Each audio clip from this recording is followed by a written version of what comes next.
के संचालन के लिए। और फिर लास्ट में एक इंटरैक्टिव सेशन होगा, जिस इंटरैक्टिव सेशन में सुशील सर आपके प्रश्नों को रिस्पॉन्ड करेंगे। सुशील सर आइए। Good evening all. Thank you Sarvesh sir, इतना ज़्यादा इंट्रोडक्शन देने के लिए। ये कोई ऐसा बहुत बड़ा काम नहीं है, काफ़ी लोग कर सकते हैं। एंड मुझे आपने मौका दिया, इसके लिए धन्यवाद। यदि मैं टेक्निकल डायरेक्टली मैं आता हूँ पॉइंट पे। कोई भी इंटरव्यू होता है, एक हम जेनेटिक इंटरव्यू की बात करते हैं जिसमें बीपीएससी हो या कोई भी इंटरव्यू हो, जो हमने फेस की अपने लाइफ में। हमने लिए करीब सैकड़ों 500 से ज़्यादा लोगों के इंटरव्यू अपने लाइफ में लिए होंगे, अच्छे लेवल पे और दूसरे लेवल पे तो खैर। उसमें दो चीज़ होती हैं। पहला है कि इंटरव्यू सिलेक्शन के लिए भी किया जाता है और इंटरव्यू रिजेक्शन के लिए भी किया जाता है। तो सिलेक्शन कैसे होगा, रिजेक्शन कैसे होगा, ये हमको समझना है एज ए कैंडिडेट। आप देखेंगे कि आपका जो भी बैकग्राउंड हो, चाहे आपका एजुकेशनल बैकग्राउंड हो या आप कुछ काम करके आए हों, दोनों केस में आप एक बैकग्राउंड के साथ जा रहे हैं इंटरव्यू पैनल के पास। लिखित एग्जाम आपका हो चुका है, जो पूछना था पूछ चुके थे। अब इसमें ये है कि जो आपने या तो फ्रेश कैंडिडेट जा रहे हैं जस्ट एजुकेशन कंप्लीट करने के बाद में, या उसके बाद आप तैयारी कर रहे थे, या आप कुछ फिर काम करके जा रहे हैं।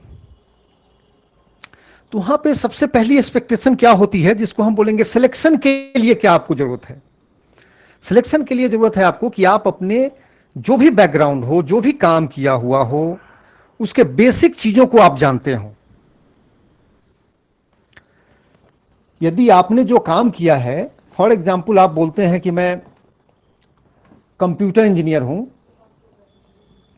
मैं आईटी इंजीनियर हूं, मैं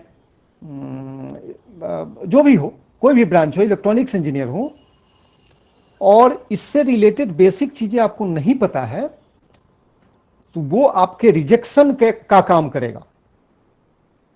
वो आप समझिए कि जीरो लाइन से आप स्टार्ट कर रहे हैं, और जितना चीजें उनसे आप सेटिस्फैक्ट्री नहीं बताएंगे, ऑनेस्टली भी हो सकता है कोई आंसर आपको नहीं आता हो, तो उस केस में आप ऑनेस्ट हो जाइए, ऑनेस्टली बोलिए कि यस आई एम मिसिंग, और आगे बढ़िए, तो शायद उतना निगेटिव इंपैक्ट नहीं होगा। बट आपको ओवरऑल अभी जब टाइम मिला है, यदि मैं स्पेशली बीपीएससी की बात करूं, तो यदि सीवी स्ट्रक्चर में मैं बहुत नहीं जा रहा हूं कि सीवी स्ट्रक्चर आपका ओवरऑल कैसे उसको करना है, वो दूसरा सर्विस सर बता दिए होंगे, कोई दूसरा सेशन होगा। तो आपसे जो एक्सपेक्टेशन है, फॉर एग्जांपल मैं रिसेंटली एक बच्चे का इंटरव्यू ले रहा था, जो ऑलरेडी कहीं पे सिलेक्टेड है किसी अच्छे पोजीशन के लिए। अच्छे पोजीशन मतलब अच्छे पोजीशन के लिए, मैं नाम और पोजीशन आपको नहीं बता रहा हूं। तो हमने पाया कि वो थे, उन्होंने कुछ इकोनॉमिक्स में किया था, वो आईटी फील्ड से थे 10-12 साल से, बट वहां पे वो कुछ बेसिक चीजों को मिस कर रहे थे। जैसे उनसे मैंने पूछा कि भाई ये बताओ आप, ग्रॉस एनपीए क्या होता है। लाइव एग्जांपल बता रहा हूं आपको, ये कोई थ्योरी नहीं बात कर रहा हूं कि कैसे होना चाहिए, वो नहीं। ये कैंडिडेट लास्ट ईयर की मैं बात कर रहा हूं, वो लिटरेचर से थे। उनसे जब हमने पूछा कि भाई एक कविता आप रामधारी सिंह दिनकर की बता दीजिए, तो कहने का मतलब है वो नहीं बता पाए। कहने का मतलब है कि बेसिक चीजें यदि आप अपने स्ट्रीम से, यदि आपने 10 साल 12 साल किसी फाइनेंशियल कंपनी के साथ काम किया है, दुनिया में हल्ला हो रहा है नेट एनपीए पे, उस समय आप एनपीए नहीं जानते हैं तो दिक्कत है।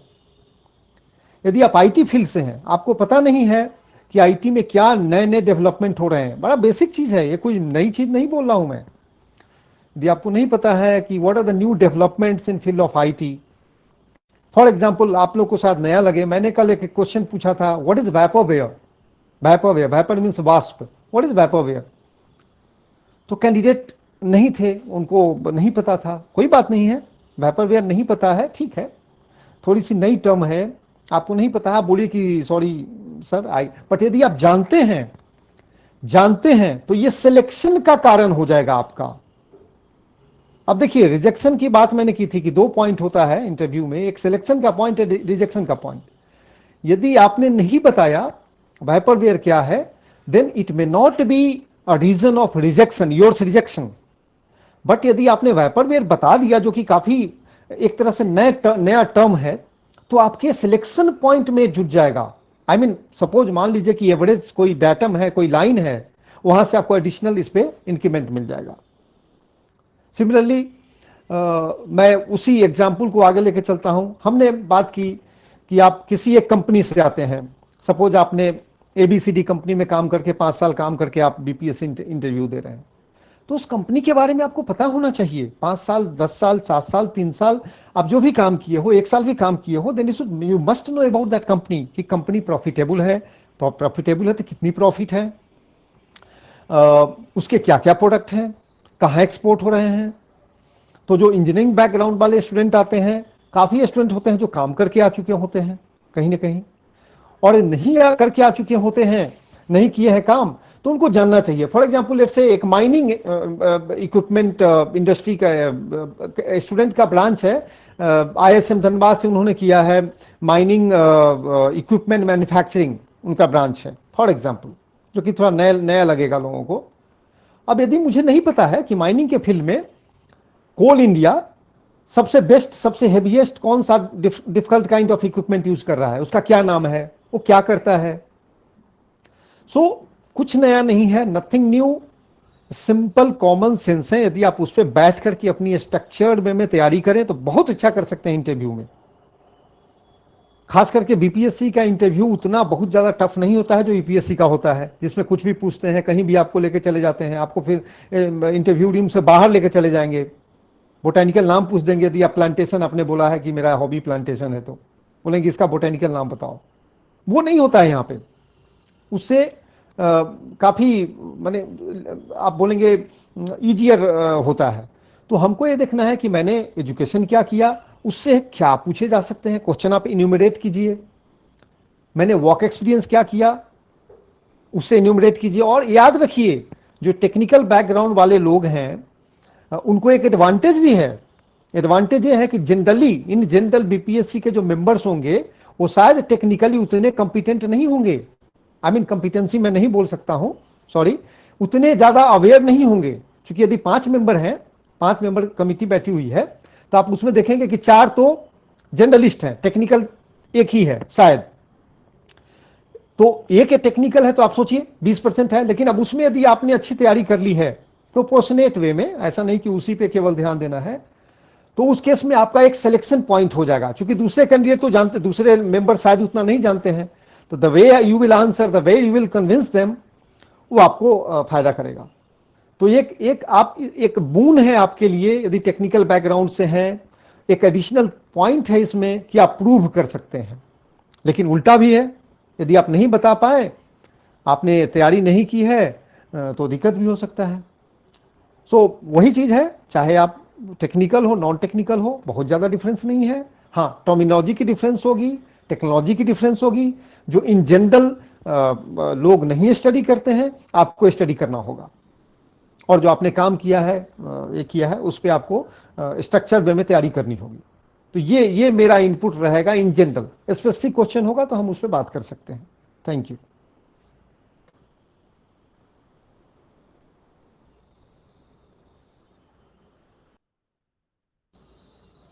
सर्वेश सर बात कर सकते हैं आगे।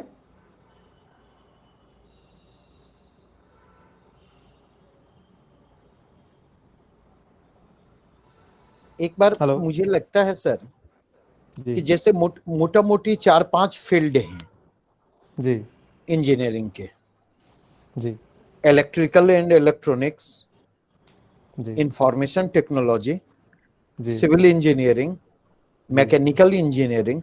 तो इस पर राइट। थोड़ा थोड़ा ब्रीफ कर दें कि किस प्रकार के प्रश्न वहां से पूछे जा सकते हैं, हाँ किस प्रकार का। हाँ हाँ हाँ। अच्छा ठीक है।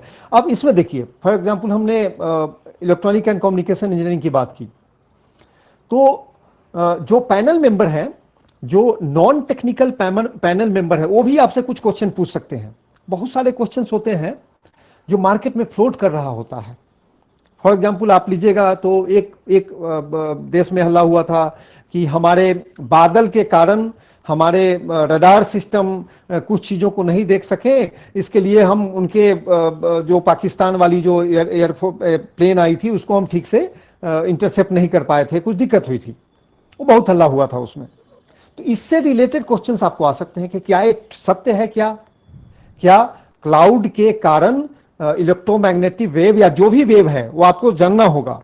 जो भी वेव है जो भी उसमें रडार्स में यूज होते हैं, क्या उसको वो स्टॉप कर सकता है, क्या उससे कम्युनिकेशन गैप हो सकती है क्या?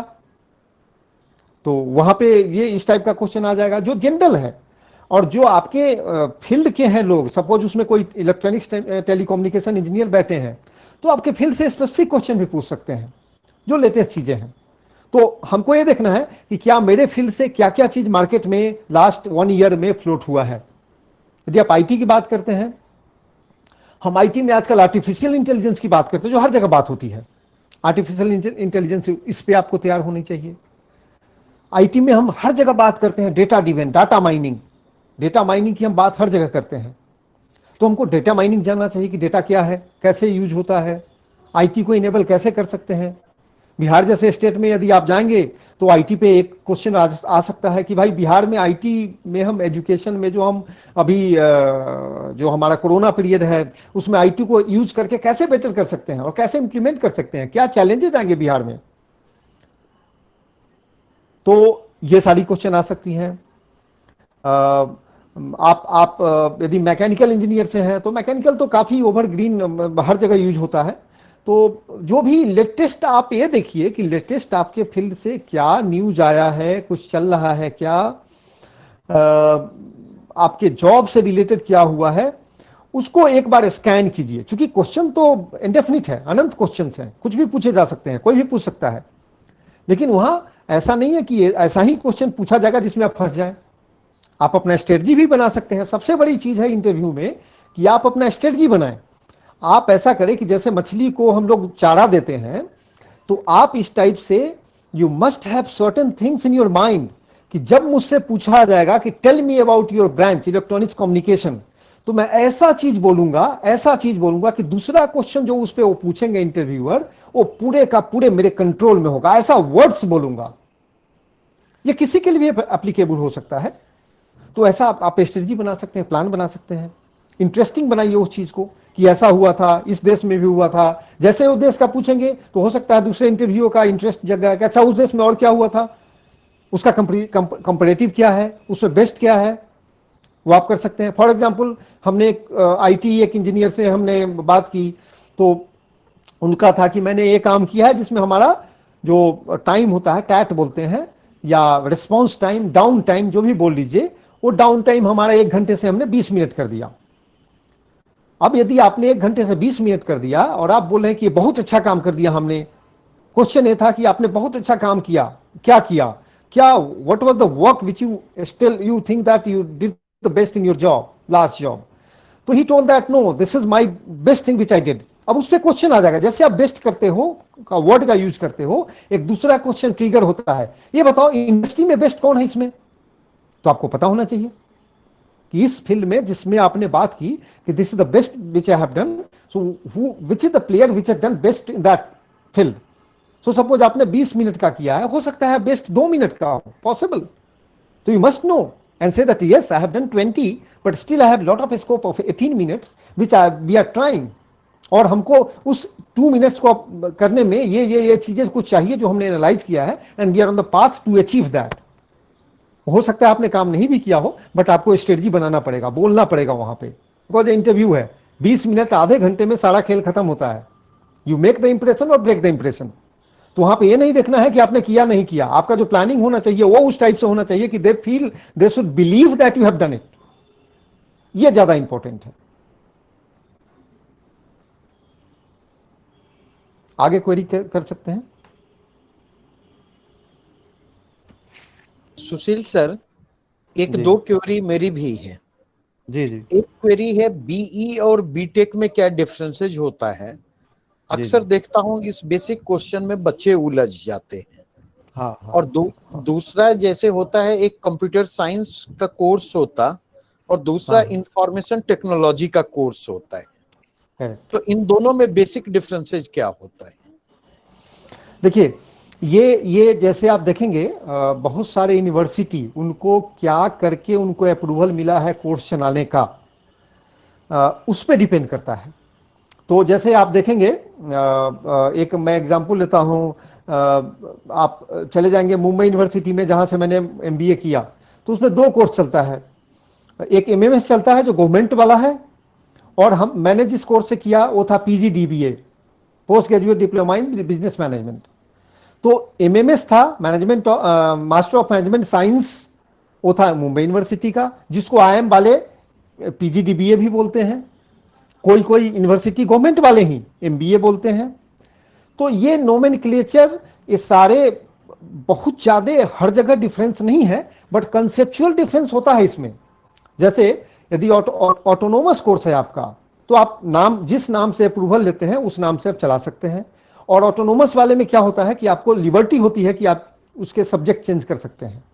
प्रॉपर जो प्रोसेस होता है प्रोसीजर के थ्रू से, उसमें आपको किसी दूर के किसी वो अथॉरिटी से फिर अप्रूवल लेने की जरूरत नहीं है।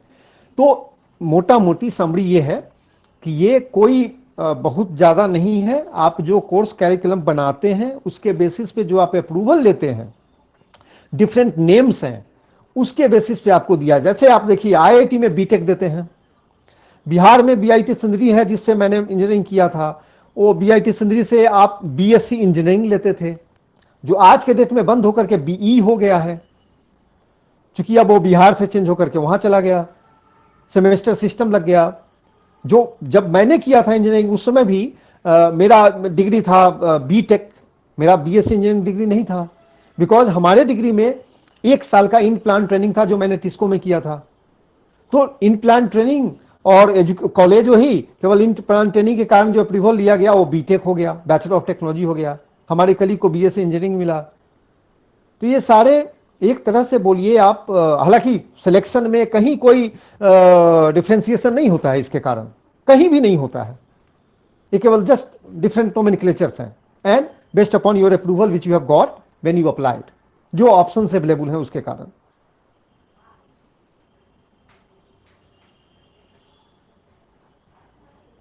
जी।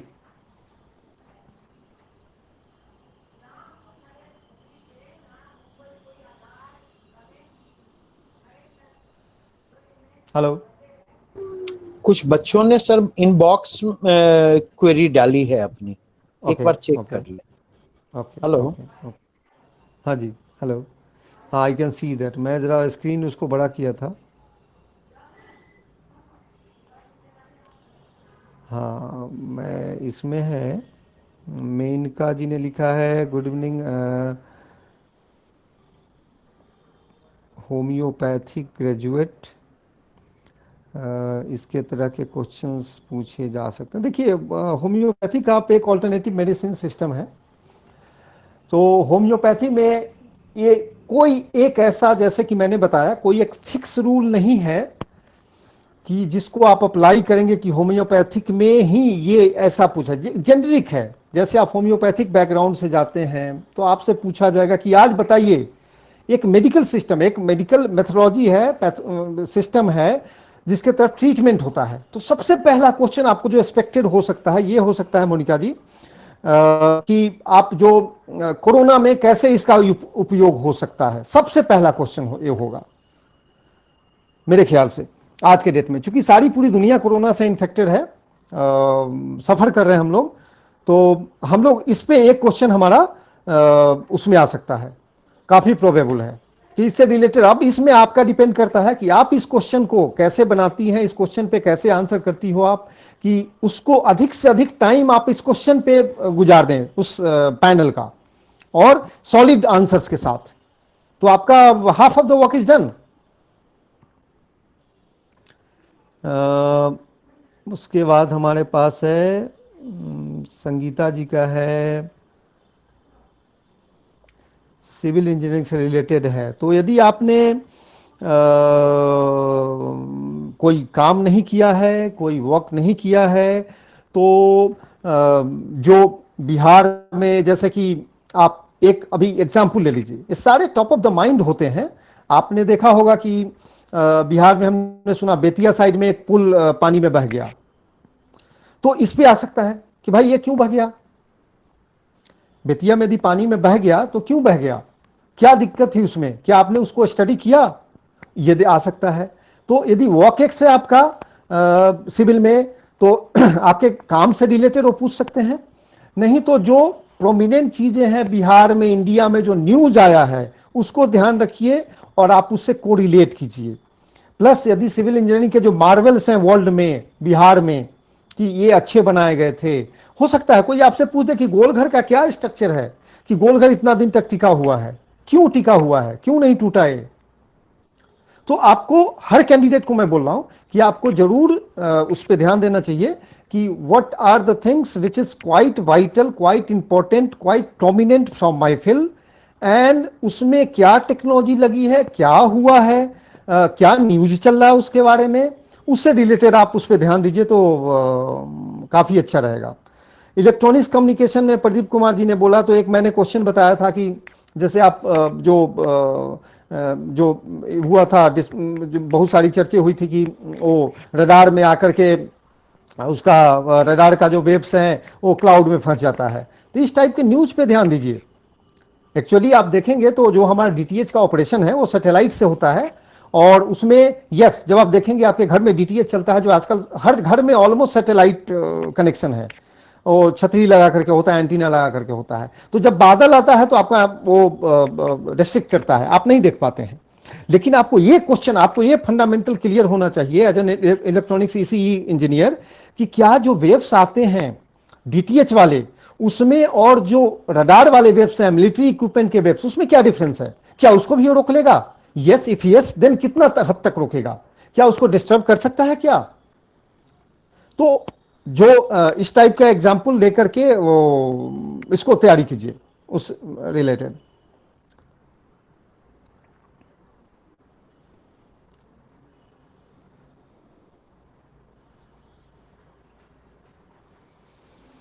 इसी में दूसरा क्वेश्चन भी इसी से है, तो आप जैसा कि मैं बता रहा हूं, सारे चीज के लिए, चाहे होम्योपैथिक हो, ईसीई हो, आपके फील्ड से रिलेटेड जो भी न्यूज अभी रिसेंटली आया हो, आप देखें, मैगजीन्स में बहुत सारे न्यूज रहते हैं डिस्प्यूटेड, उसमें से निकाले कि आपके फील्ड का कौन है, उसको एनालाइज कीजिए, वो बहुत काम आएगा।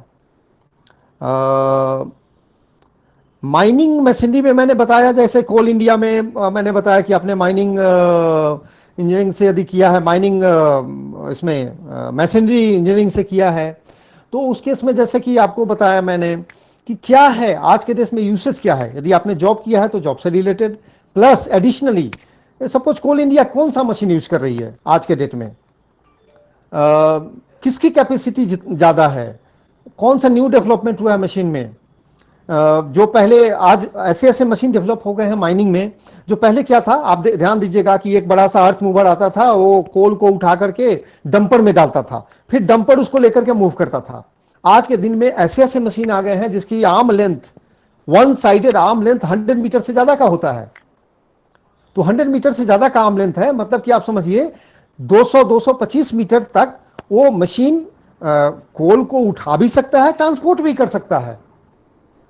तो ऐसे इक्विपमेंट देखना पड़ेगा कि माइनिंग में जो डेवलपमेंट हो रहे हैं कैसे। जैसे एक क्वेश्चन आ सकता है कि हमारे पास कोल इंडिया का प्रोडक्शन उतना अच्छा नहीं डेवलप हो रहा है, तो आप क्या सजेस्ट करते हैं, कैसे कोल इंडिया अधिक से अधिक डेवलपमेंट करे, प्रोडक्शन करे, प्रोडक्शन को कैसे बढ़ाए अपना, क्योंकि कोल का जो रिजर्व है वो तो एग्जॉस्ट हुआ नहीं है, तो हमारा प्रोडक्शन कम क्यों हो रहा है, मतलब या स्टैग्नेंट क्या है, या 10% के रेट से क्यों बढ़ रहा है, हम उसको 20% क्यों नहीं कर सकते हैं। हम तभी कर सकते हैं जब हम टेक्नोलॉजी यूज करेंगे, तो उससे रिलेटेड क्वेश्चंस आ सकते हैं। न्यूज में है कि कोल इंडिया का प्रोडक्शन बढ़ नहीं रहा है, ठीक से नहीं हो रहा है, इस एंगल से मैंने बात की आपको, क्योंकि न्यूज में था, मुझे भी पता है, जो पैनल मेंबर, अजय बाहर का आदमी जो न्यूज़पेपर पढ़ता है, कुछ भी करता है, वो सबको पता है। तो इस तरीके से कौन सा मशीन बेटर है, प्रोडक्शन के लिए और क्या यूज कर सकते हैं, आपने कोई प्रोजेक्ट किया है उससे आपको क्वेश्चन पूछा जा सकता है, या आप चाहते हैं कि उस प्रोजेक्ट से किया हुआ क्वेश्चन पूछा जाए तो डिस्कशन में कहीं पे एक पोक कर दीजिए उस क्वेश्चन को जिस पे आपका स्ट्रांग होल्ड है। तो ये मैनेजमेंट भी है। देखिए इंटरव्यू सिर्फ ये नहीं है कि कोई दूसरा पूछेगा आप बताएंगे, जो आप सब क्वेश्चन पूछा जाए तो आप ऐसे चीजों को उसमें डालिए कि उस पे जो इंटरव्यू है वो बाध्य हो जाए कुछ चीजों को पूछने के लिए, उसको बड़ा इंटरेस्टिंग लगे कि अरे क्या बात बोला इस कैंडिडेट ने, जरा पूछ लेता हूं, समझ लेता हूं क्या चीज बोल रहा है। तो ये हमारे हाथ में भी है कि हम कैसे इंटरव्यू को मेंड करते हैं वेरी वेरी प्लान्ड वे, ऐसा नहीं कि कुछ भी मेंड कर दीजिए। Mechanical engineering administration use of experience in ONGC में, okay. Mechanical engineering from currently working. हाँ, तो इसमें जो अनिल जी आपने जो लिखा है, तो आपको जो आप पे ज़्यादा इंटरव्यूअर का फोकस होना चाहिए कि आपने जो काम किया है, जो काम आपसे पूछेंगे वो कि आपने क्या काम किया है। ओएनजीसी का प्रोडक्शन से रिलेटेड आ सकता है, न्यू डेवलपमेंट क्या हो रहा है, ओएनजीसी की अभी जो टाई अप विदेश में हुई है दूसरे कंट्रीज के साथ में, उससे पूछा जा सकता है कि क्या टाई अप हुआ है, आपकी कंपनी का टर्नओवर क्या है, आपकी कंपनी के साथ में क्या चैलेंजेस हैं और उस चैलेंजेस में आपने क्या किया। समझिए आप काम कर रहे हैं तो आपका एजुकेशनल चीज से जनरली उतना ज्यादा नहीं पूछा जाएगा जो आप बहुत पहले कर चुके हैं। तो आपसे क्या पूछा जाएगा कि भाई आप जो आप काम कर के आ चुके हैं उसका यहाँ कुछ एप्लीकेशन हो सकता है क्या। जनरली क्वेश्चन होगा कि आप वहां से यहाँ छोड़ के क्यों आ रहे हैं। सबसे वाइटल होगा कि आपसे ओएनजीसी से रिलेटेड कि ओएनजीसी में आप क्या करते हैं, ओएनजीसी कैसे वेंचर कर रही है, ओएनजीसी का जो ग्रोथ है इतना अच्छा क्यों नहीं हो रहा है, क्या लेटेस्ट डेवलपमेंट है ओएनजीसी का। इससे आप अपने आप को एब्रेस्ट रखिए, इस चीजों को आप अच्छी तरह जानिए तो आपका उसमें अच्छा जाएगा। और फिर वो आप अपना स्टोरी बनाइए ओएनजीसी से रिलेटेड। और जनरल तो पूछा ही जाएगा, बीपीएससी है तो बिहार से रिलेटेड जनरल क्वेश्चन आएंगे, बट आपके वर्क रिलेटेड चीजों से ये क्वेश्चन आएगा कि आप उससे बताएं कि क्या डेवलपमेंट हुआ है, क्या नई चीजें आई है, क्या ड्रिलिंग हुआ है, आपने कहां पे नया फाइंड आउट किया है, नॉर्थ ईस्ट में यदि आपने कुछ किया था तो उसमें क्यों नहीं हो पा रहा है, डीप सी में यदि और आपने खोजा है तो डीप सी में क्या डिफिकल्टी आ रही है, गैस क्यों नहीं निकाल पा रहे हैं, गैस हमको इतना इंपोर्ट क्यों करना पड़ रहा है बाहर से। ये सारी चीजें आपसे पूछी जा सकती है, क्योंकि ऐसे भी तो हमारा गैस को इंपोर्ट करते हैं, ऑयल को इंपोर्ट करते हैं, तो लॉट ऑफ फॉरेन एक्सचेंज हमारा उसमें चला जाता है, जो कि हम फॉरेन एक्सचेंज डेफिसिट कंट्री है, हमारा एक्सपोर्ट ज्यादा होता है, इंपोर्ट ज्यादा, खास करके ऑयल के फील्ड में। तो हम कैसे यहाँ अपना प्रोडक्शन बढ़ाएं कि हमको फॉरेन रिजर्व हमारा कम मिले, कम हो। गलती से यदि कोई होता इंटरव्यूअर इसमें होगा तो आपसे भी पूछ सकता है कि बताओ हमारा फॉरेन एक्सचेंज रिजर्व क्या है आज के डेट में। आपके फील्ड से रिलेटेड नहीं है बट फिर भी फॉरेन एक्सचेंज की बात होगी, रिजर्व की बात होगी तो आ सकता है। तो यदि आपने फॉरेन एक्सचेंज की बात की इसमें और आपको रिजर्व पता है तो that will be a selection point for you. अरे अच्छा है, अपने फील्ड का ही पता है, इसको ये भी पता है, इकोनॉमिक्स भी पता है। तो हम अपने इंटरव्यू में कैसे सिलेक्शन पॉइंट और रिजेक्शन पॉइंट को टैकल करते हैं हम पे भी डिपेंड करता है। अभी काफी टाइम है, आप बिल्कुल प्रॉपरली प्लान कर सकते हैं इस सब के लिए।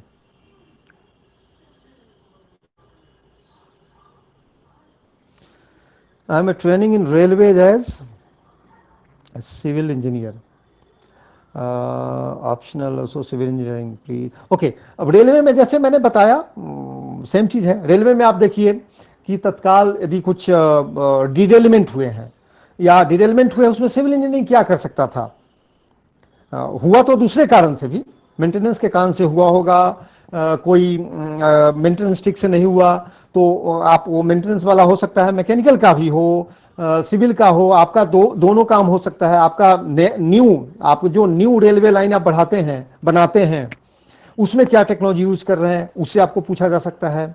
कितना भी प्लान है रेलवे का आपके जोन में, कम से कम ऑल इंडिया भी अवेलेबल है डेटा, तो आपसे पूछा जा सकता है कि रेलवे क्या प्लान है, रेलवे कैसे ट्रैक को और बेटर बनाना चाहती है, जो हमारी जो एक्सप्रेस ट्रेन आ रही है, जो हमारी सुपर फास्ट ट्रेन आ रही है, जो हमारी बुलेट ट्रेन आ रही है जिसका प्लान है, उसके ट्रैक में और अभी करंट वाले ट्रैक में क्या डिफरेंस है, क्या टेक्नोलॉजी यूज करते हैं। तो मैग्नेटिक जो हमारा उसका ट्रैक का कॉन्सेप्ट है, मैग्नेटिक ट्रैक पे आप जा सकते हैं। मोनोरेल से के बारे में आपसे पूछ सकते हैं कि मोनोरेल का ट्रैक जो है ऊपर क्यों डालते हैं या नीचे क्यों नहीं डालते हैं, क्या फर्क पड़ता है, नीचे भी तो आप कर सकते हो। तो आप उसमें बोल सकते हैं कि स्पेस हमारी बचत होती है। और जो चीजें हैं आपके फील्ड से रिलेटेड, जो भी चीज है, जो डेवलपमेंट हो रही है, मोनोरेल का हुआ, बुलेट ट्रेन हुआ, या बुलेट ट्रेन है उसके साथ हाई स्पीड ट्रेन है, उसका ट्रैक का कैपेसिटी अलग होता है, उसकी क्वालिटी अलग होती है, उसका स्ट्रक्चर अलग होता है, तो आपको यदि इस पे अच्छे से आप फ्लूड हैं तो बहुत अच्छी बात है।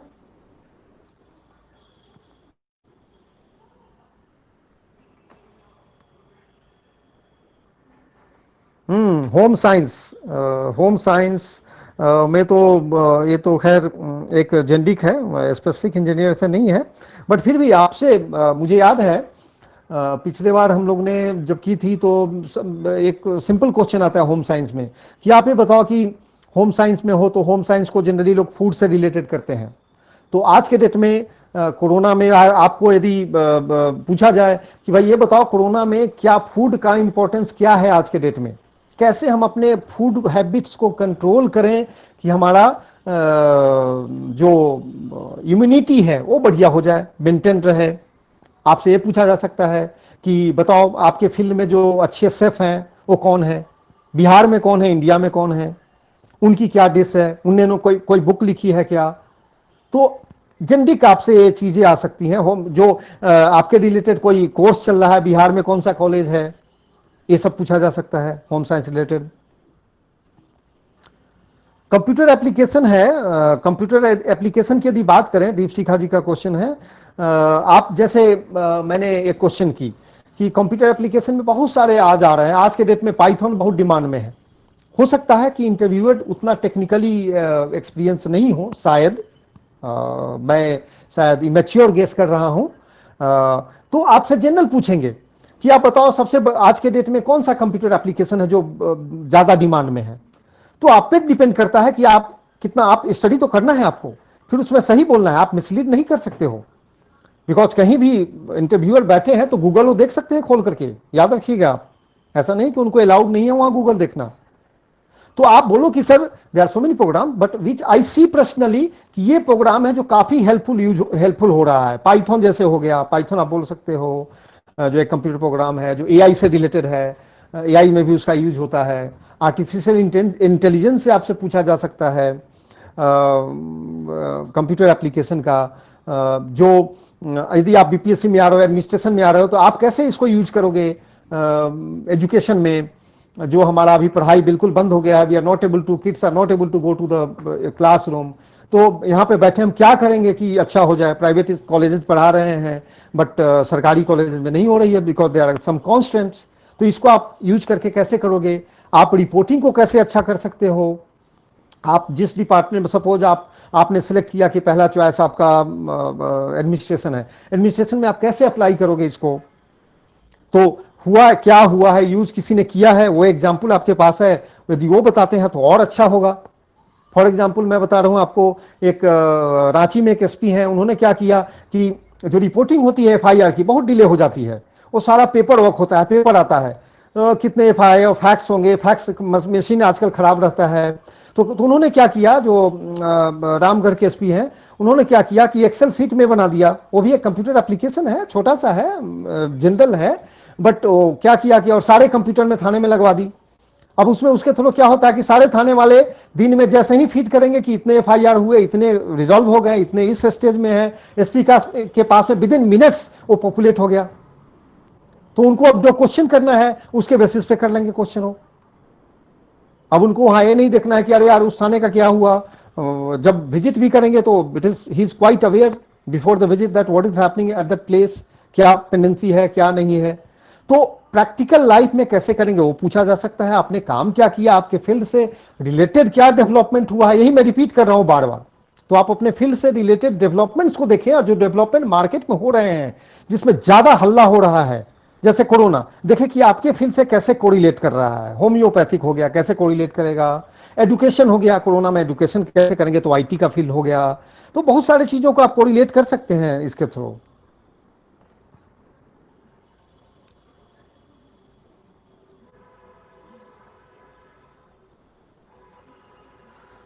हाँ, इसमें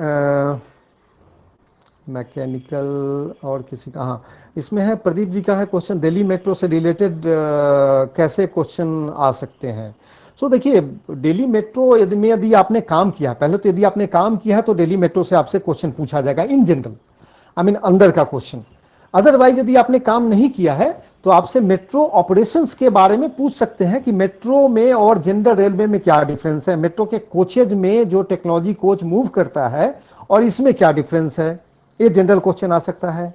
यदि आपने मेट्रो में काम किया है दिल्ली में तो आप ये बता सकते हैं कि जो आपके श्रीधरन जी थे, जो चीफ आर्किटेक्ट थे, प्रोजेक्ट मैनेजर थे दिल्ली मेट्रो के, उनके बारे में पूछा जा सकता है आपसे कि उन्होंने कैसे किया, उनमें क्या क्वालिटीज थी, ये क्वेश्चन आ सकता है।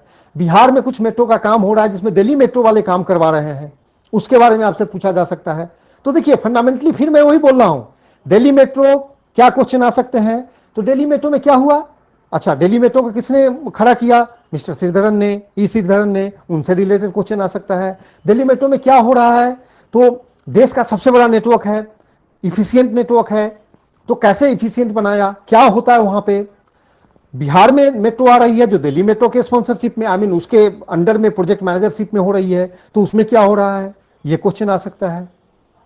टेक्नोलॉजी का क्या डिफरेंस है दूसरे चीजों से मेट्रो का, वो क्वेश्चन आ सकता है।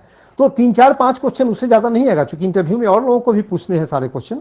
तो 3 4 5 क्वेश्चन अपने फील्ड से रिलेटेड जो काम किया है या उस फील्ड में है उससे आप रेडी रखिए।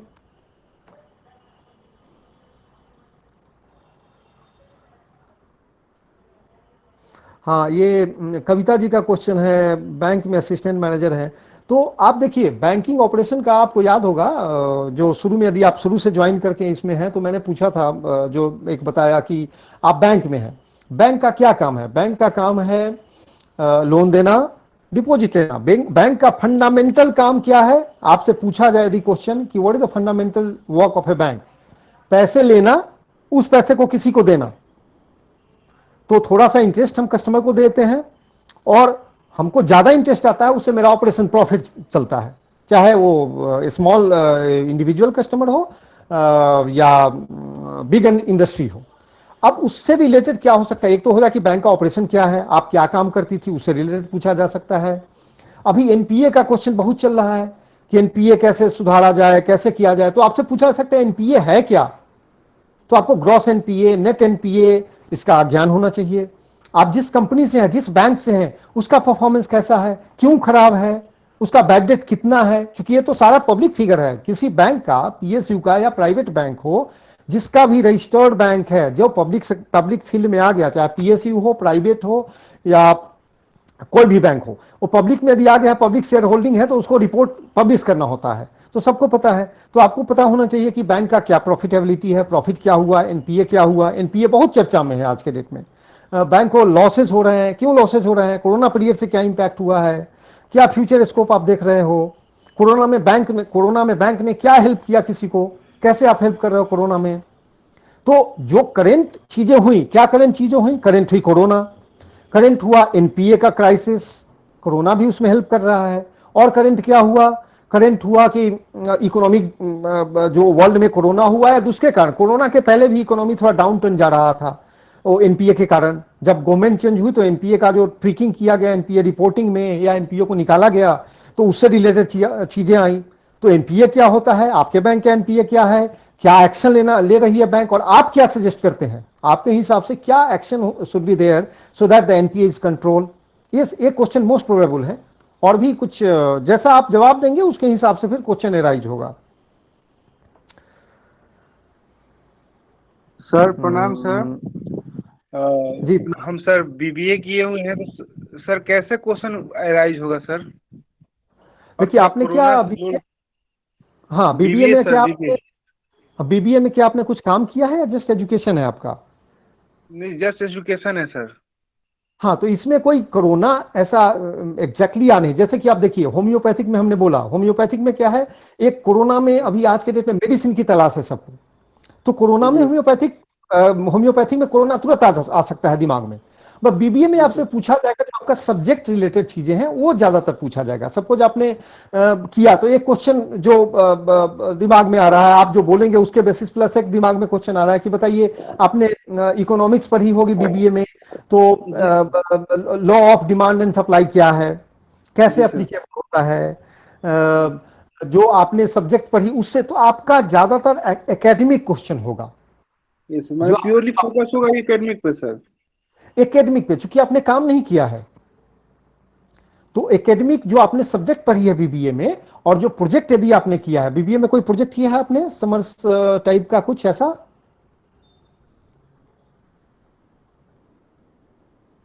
हेलो,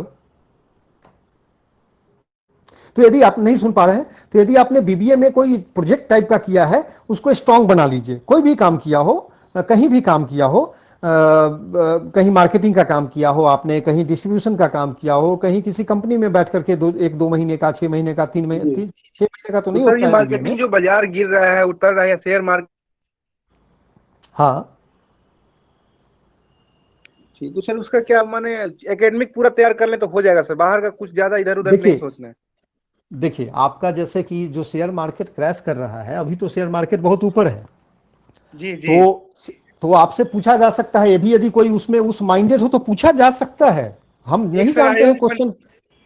एक आयोग मैनेजमेंट से है सर, इसलिए ज्यादा लगता है कि अगर मुझसे मिल गए, हम लोग पाला पड़ गया तो सर वो खोल सकते हैं अंदर का परत सर वो। हाँ तो बोल सकते हैं, तो आप बोल सकते हैं कि देखिए शेयर मार्केट यदि क्वेश्चन है, जिन लोग इंटरेस्टेड है इस पे, आप जो एमबीए वाले बैकग्राउंड है, आप ये बोल सकते हैं कि शेयर मार्केट हमेशा फ्यूचरिस्टिक होता है।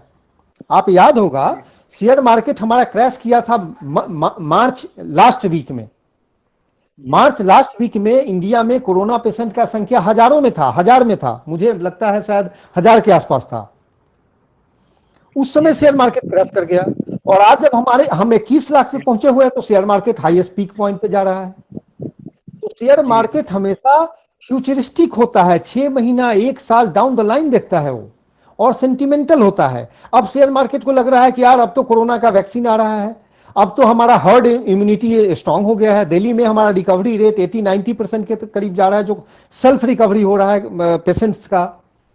तो ये सारे होने के कारण सिचुएशन वर्स्ट है। अभी हम डेली वर्स्ट सिचुएशन की तरफ बढ़ रहे हैं नंबर ऑफ पेशेंट के टर्म में, बिहार में भी आप देख लीजिए। लेकिन शेयर मार्केट ऊपर भागा जा रहा है, क्यों? क्योंकि शेयर मार्केट आज नहीं देखता है, कभी आज नहीं देखता है, हमेशा वो 6 महीने डाउन द लाइन देखता है कि 6 महीने बाद क्या होने वाला है। तो आप बीबीए से हैं तो इकोनॉमी से रिलेटेड चीजें आपसे आएगी और सब्जेक्ट से रिलेटेड चीज आएंगी, तो ये 2 चीज आपका रहेगा। एमबीए बीबीए वाले थैंक यू काम, हाँ थैंक यू, काम किए हैं तो काम से रिलेटेड जरूर आएगा, कोई भी प्रोजेक्ट किए हैं। सुशील सर, 1 मिनट का समय यहाँ लूंगा। जी जी। गणेश जी, कभी भी बोर्ड को प्रिडिक्ट करने की कोशिश ना करें। हाँ। ये रिक्वेस्ट होगा, ये सलाह होगी, ठीक है? क्योंकि जी सर, जी सर, आप में इतनी क्षमता नहीं है। यहाँ पर जितने लोग हैं, इंक्लूडिंग मैं भी, हम लोगों में इतनी क्षमता नहीं है कि बोर्ड को प्रिडिक्ट करते हुए बोर्ड के हिसाब से हम आंसर तैयार करें या बोर्ड के हिसाब से प्रिपरेशन करें। जी सर, बिल्कुल। पहली चीज। दूसरी चीज, इस चीज को ध्यान में रखें कि एक जनरलिस्ट के रूप में आपको जाना है, स्पेशलिस्ट होने की अपेक्षा नहीं आपसे की जा रही है, और ना स्पेशलिस्ट होने की उम्र आपकी है। जी सर। ठीक है, तो मतलब मुझे इसलिए मैं नहीं बोलता, लेकिन आपने जो एक लाइन यूज किया ना कि एक बोर्ड ऐसा है, जी सर, समझे, तो ये प्रिडिक्शन, ये आपकी साइकोलॉजी को दर्शाता है। कल सिचुएशन इमेजिन कीजिए, लगातार हम लोग इस चीज पर जोर दे रहे हैं कि बोर्ड को लेकर के पूर्वाग्रह ना रखें। अगर पूर्वाग्रह रखेंगे तो बोर्ड रूम में जाने के पहले बहुत हद तक चीजें निर्धारित हो जाएंगी। अगर वही बोर्ड आ गया तब इमेजिन कीजिए आपकी क्या हालत है। इसलिए पर्सनल रिक्वेस्ट होगा, पर्सनल सजेशन होगा, बनती इसलिए just avoid such type of thought. और बोल रहिए, तैयारी अच्छा कीजिए, तैयारी अच्छा कीजिए, बोल रहिए, एक पॉजिटिव व्यू से जाइए कि जो भी आएगा मैंने तैयारी अच्छी कर ली है, और यदि कुछ गलतियां होती हैं तो उस पर आप ऑनेस्टली एक्सेप्ट कर लीजिए कि यस सर, अभी तो मैं नहीं जानता हूं, यदि आप बोलेंगे तो मैं गेस कर सकता हूं, आप आदेश देंगे तो हम गेस कर सकते हैं। बस यही होना चाहिए, बी फ्रैंक, बिकॉज आप उनके माइंडसेट को चेंज नहीं कर सकते हैं, है ना? तो आप उनके माइंडसेट को पॉजिटिव बनाइए। Thank you sir. हाँ सर्वेश सर, मैं एक रिक्वेस्ट करूंगा कि यदि कोई आदमी है अपने उसमें बैकग्राउंड में, तो मुझे, मैं हो सकता है कोई क्वेश्चन स्किप न कर जाऊं, कोई यदि हमें मुझे क्वेश्चन ये कर दें तो मैं स्किप कर रहा हूं तो मुझे बता दें। सर मैं हूं, आपको सजेस्ट कर मतलब ये करने के लिए। हाँ हाँ ठीक है।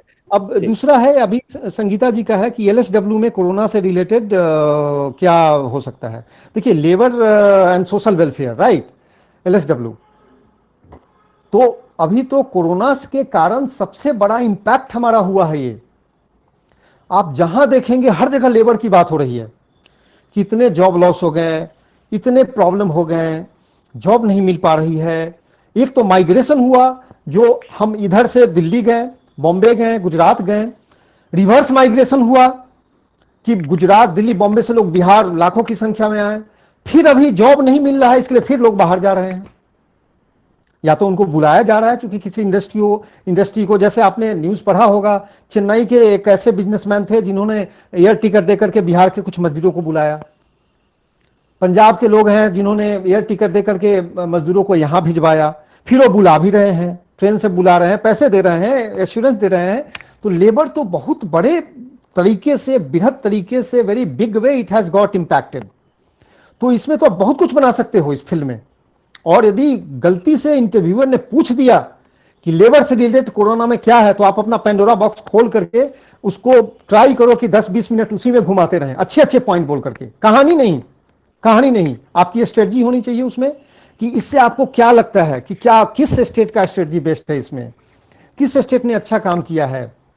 जैसे पंजाब ने बोला कि इंडस्ट्रीज को कि आप ऐसा करो, आप अपने कैंपस में ही लेबरर्स को रख लो and you operate do your operation, but provided the labourers should not come out of your premises. आपके प्रीमाइसेस में ही रहेंगे, उससे बाहर नहीं जाए लेबरर। तो ऐसे बहुत सारे एग्जाम्पल्स हैं, उसको आप पूरा स्टोरी बना सकते हो। यदि गलती से इंटरव्यूअर ने पूछ दिया आपको, तो आपको तो विन सिलेक्शन पॉइंट हो सकता है। ये बहुत सारी चीज है इसमें, आप अच्छा इसमें बना सकती हो संगीता जी। नेक्स्ट है केमिस्ट्री से क्या आपका है? अब केमिस्ट्री में तो मैं एज्यूम कर रहा हूं कि आपने कोई काम नहीं किया है, सपना जी। तो केमिस्ट्री में क्या है आप देखेंगे, आज के दिन में क्या हुआ है, कोरोना से डील करने में केमिस्ट्री कैसे आपका सब्जेक्ट कैसे हेल्प कर सकता है। तो आप देखेंगे आज के दिन में क्या हुआ है, जहां देखेंगे, जिस जगह देखेंगे, आपको सैनिटाइजर दिख जाएगा। ये क्या है? केमिकल ही तो है।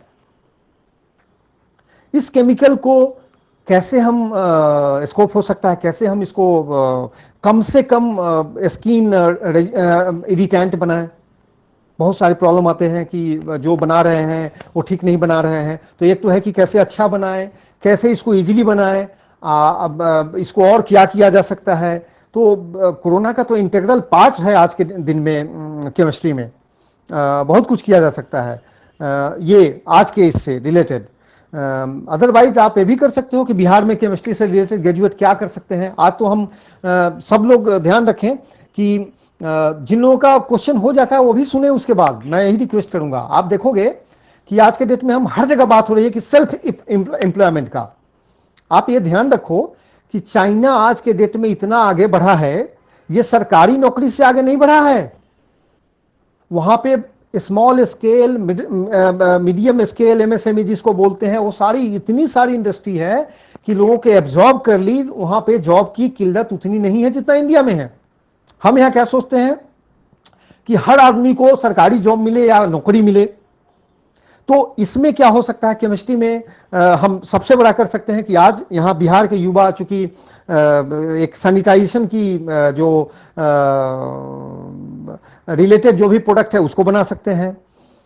जो आज के डेट में जो आप पेस्टिसाइड बनाइए वो भी केमिस्ट्री से रिलेटेड है। और सब्जी में पेस्टिसाइड बन के आता है तो उसको साफ करने के लिए जो केमिकल बनाएंगे वो भी केमिस्ट्री से रिलेटेड है। तो आप प्रॉब्लम भी क्रिएट करो एक जगह, दूसरी जगह सॉल्यूशन भी दो। बहुत सारे स्कोप है। जस्ट आपको बैठ करके, बहुत सारी चीजें मैं नहीं बोल पाऊंगा चूंकि वो दिमाग में नहीं आएगा, कोई ट्रिगर नहीं होगा इसके लिए। बट यदि आप बैठ करके जस्ट सोचते हो कि मेरा फील्ड क्या है, मैंने क्या पढ़ा, इसमें अभी जो करेंट हो रहा है उसमें क्या क्या चीजें हो रही हैं जो मेरा फील्ड काम कर सकता है, मेरा फील्ड हेल्प कर सकता है, तो आपको सारी चीज दिखेगी।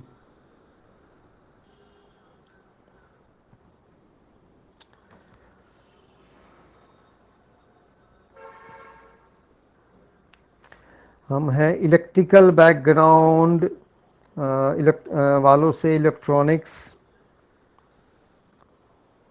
इलेक्ट्रिकल बैकग्राउंड से इलेक्ट्रॉनिक्स के क्वेश्चंस पूछे जाने लगे हैं। ऐसे में हाँ देखिए, इलेक्ट्रिकल इलेक्ट्रॉनिक्स तो आजकल इंटीग्रल है। आप जब पढ़े भी होंगे, जिस समय आपने अपना इंजीनियरिंग किया होगा, उसमें भी इलेक्ट्रिकल इलेक्ट्रॉनिक्स फर्स्ट ईयर में तो सारे कॉमन होते हैं। अब तो सेमेस्टर सिस्टम है, आप देखेंगे चौथे पांचवें छठे सेमेस्टर तक आपके बहुत सारे सब्जेक्ट कॉमन होते हैं। बिकॉज इलेक्ट्रिकल में क्या होता है, आप जो मूवमेंट होता है इलेक्ट्रॉन्स का, वो तो इलेक्ट्रॉनिक्स का ही पोर्शन है ना।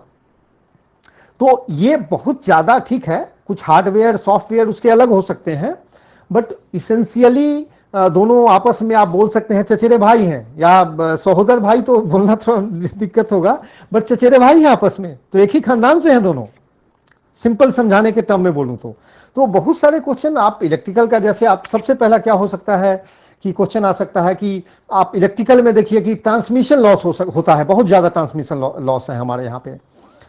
राइट फ्रॉम जो मुझे अभी याद है, हो सकता है मैं गलत हूँ इसमें, 20-22% से लेकर के 50% तक का ट्रांसमिशन लॉस है, depending upon the carrying material, किस वायर को आप यूज करते हैं उसको कैरी करने के लिए, और वायर के साथ में क्या आपका ट्रांसफर मैकेनिज्म है, उसके बेसिस पे होता है कितना लॉस हो रहा है। तो इसमें हम कहां कहां पे इलेक्ट्रॉनिक स्विचिंग सिस्टम लगाएं, स्विचिंग सिस्टम में हम कैसे लगा सकते हैं, चाहे हमारा मेन एक्सचेंज हो और भी जगह पे। तो ये बिल्कुल सही बात है कि आपके फील्ड से पूछे जाएंगे। आप ध्यान रखिएगा कि इलेक्ट्रिकल इलेक्ट्रॉनिक्स दोनों बिल्कुल अपोजिट तो है ही नहीं, बिल्कुल साथ साथ चलने वाले ब्रांच हैं। और आज के डेट में तो इलेक्ट्रिकल इलेक्ट्रॉनिक्स को छोड़ दीजिए, आप किसी भी ब्रांच को लीजिए तो इलेक्ट्रॉनिक्स के साथ में है। आप कंप्यूटर लीजिए, आप प्रोडक्शन इंजीनियरिंग लीजिए, आप इंडस्ट्रियल लीजिए, आप मैकेनिकल लीजिए, बिना इलेक्ट्रॉनिक्स का तो काम नहीं चलेगा, बिना कंप्यूटर का तो काम नहीं चलेगा। तो आपको देखना है कि जो फील्ड है आपका, बहुत सारे फील्ड, हम बहुत सारे सब्जेक्ट की अभी बात कर रहे हैं, कि उस फील्ड में आज के डेट में लेटेस्ट डेवलपमेंट क्या है, क्या पेपर में न्यूज आया है, क्या टीवी में न्यूज चल रहा है, क्या हल्ला हो रहा है मार्केट में, क्या न्यू डेवलपमेंट हो रहा है, कौन सी इंडस्ट्री लगी है, उसमें न्यू टेक्नोलॉजी लग रहा है, वो बिल्कुल आएगा। तो इससे रिलेटेड कर सकते हैं आप।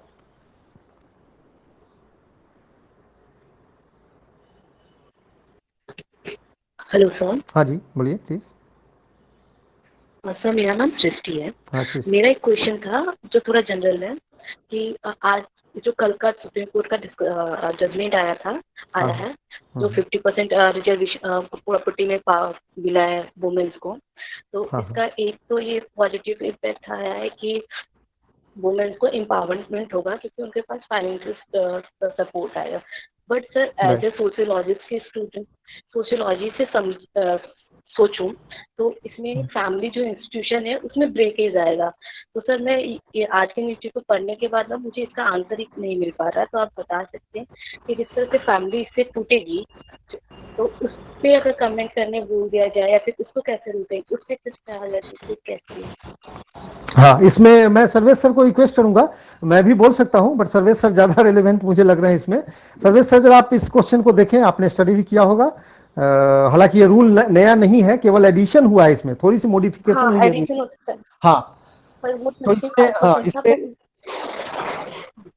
तो इसमें वही हमको देखना है कि ठीक है, अब तो फंडामेंटली लोग एक्सेप्ट कर रहे हैं, हम भी एक्सेप्ट करते हैं, मेरे फैमिली में सब लोगों में। तो ये वुमेन को राइट देने की बात हो रही है। Sarvesh sir,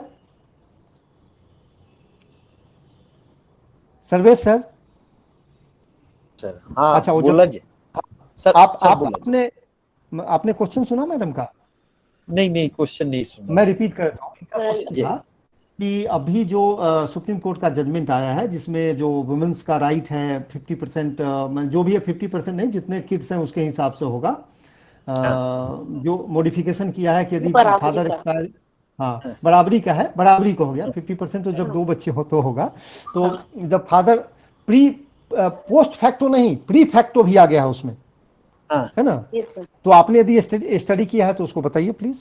pre facto means जो पहले हो गया 2005 में जो रूल्स आई थी, हाँ, उसको उन्होंने चेंज कर दिया। आपने नहीं पढ़ा है तो मैं थोड़ा सा लाइट डाल दूं इस पे। हाँ, केवल इशू लाइट कर दीजिए से नजर मेरी परी है, लेकिन क्या डिफरेंसेज तो, है ये बहुत क्लियर नहीं हुआ है। हाँ, तो मैं भी थोड़ा सा पढ़ा हूँ, उसमें डिफरेंस ये है कि जो मुझे आता रहा है कि जो पहले जो एक 2005 में हुए था, उसके बाद में जो डिमाइज हो जाता है उनके पेरेंट्स का, तो उसमें थोड़ी सी प्रॉब्लम थी। तो अब डिमाइज के पहले वाली भी सिचुएशन में उसको उनको मिलेगा, तो ठीक है, वो मिलने का तो मिलेगा। इनका क्वेश्चन मेन था कि इससे हमारा फैमिली ब्रेक होगा। तो इसमें मुझे नहीं लगता है कि कोई फैमिली ब्रेक होने की सिचुएशन आएगी। यस, कुछ जगह पे होगा, थोड़ी सी दिक्कत होगी, बट हमारा सोसाइटी अब धीरे धीरे करने लगा है इन चेंजेस को, और इस चेंज को एक्सेप्ट करके यदि आप कहीं भी जाएंगे तो लोग एग्री कर रहे हैं कि हाँ जी, मेरी बहन का भी राइट है, मेरी बेटी का भी राइट है, मेरी बहन का भी, तो भाई भी एक्सेप्ट कर रहा है आज के डेट में। सर वर्बली या प्रैक्टिकली? प्रैक्टिकली भी। तो प्रैक्टिकली ये नहीं हो रहा है। सृष्टि, 2-3 चीजों को ध्यान में रखो, ठीक है। पहली चीज, इस चीज को ध्यान में रखिए कि मतलब 1-2 प्रश्न मैंने कहीं पर देखे थे, चूंकि इशू मैं जानता हूं। वो एक बात हमेशा ध्यान रखिए, पैतृक विरासत में आपका हक, ठीक है। और यहां पर ये चीज ध्यान रखिएगा, पैतृक विरासत जो टर्म है ना, वो टर्म जो है काफी वाइडर टर्म है, ठीक है। तो उसमें ये चीज ध्यान में रखिएगा कि अगर फादर जीवित हैं, अगर फादर जीवित हैं तो फादर की जो प्रॉपर्टी होगी वो 2 तरह की होगी, एक इनहेरिटेड प्रॉपर्टी होगी और दूसरी एक्वायर्ड प्रॉपर्टी होगी। तो फादर अगर चाहें तो एक्वायर्ड संपत्ति से अपने बच्चे को वंचित कर सकते हैं, इस चीज को समझिएगा।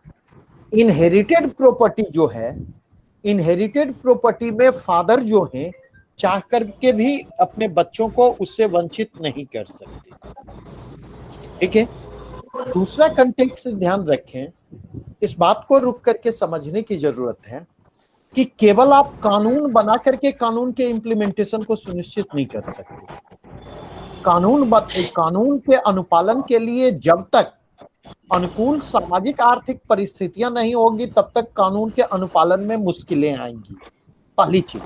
और दूसरी चीज हमेशा ध्यान रखिए, जब तक लॉ अबाइडिंग पीपुल से लॉ वायलेटिंग पीपुल की संख्या ज्यादा होगी, तब तक उस लॉ के इम्प्लीमेंटेशन को लेकर के संदेह बना रहेगा।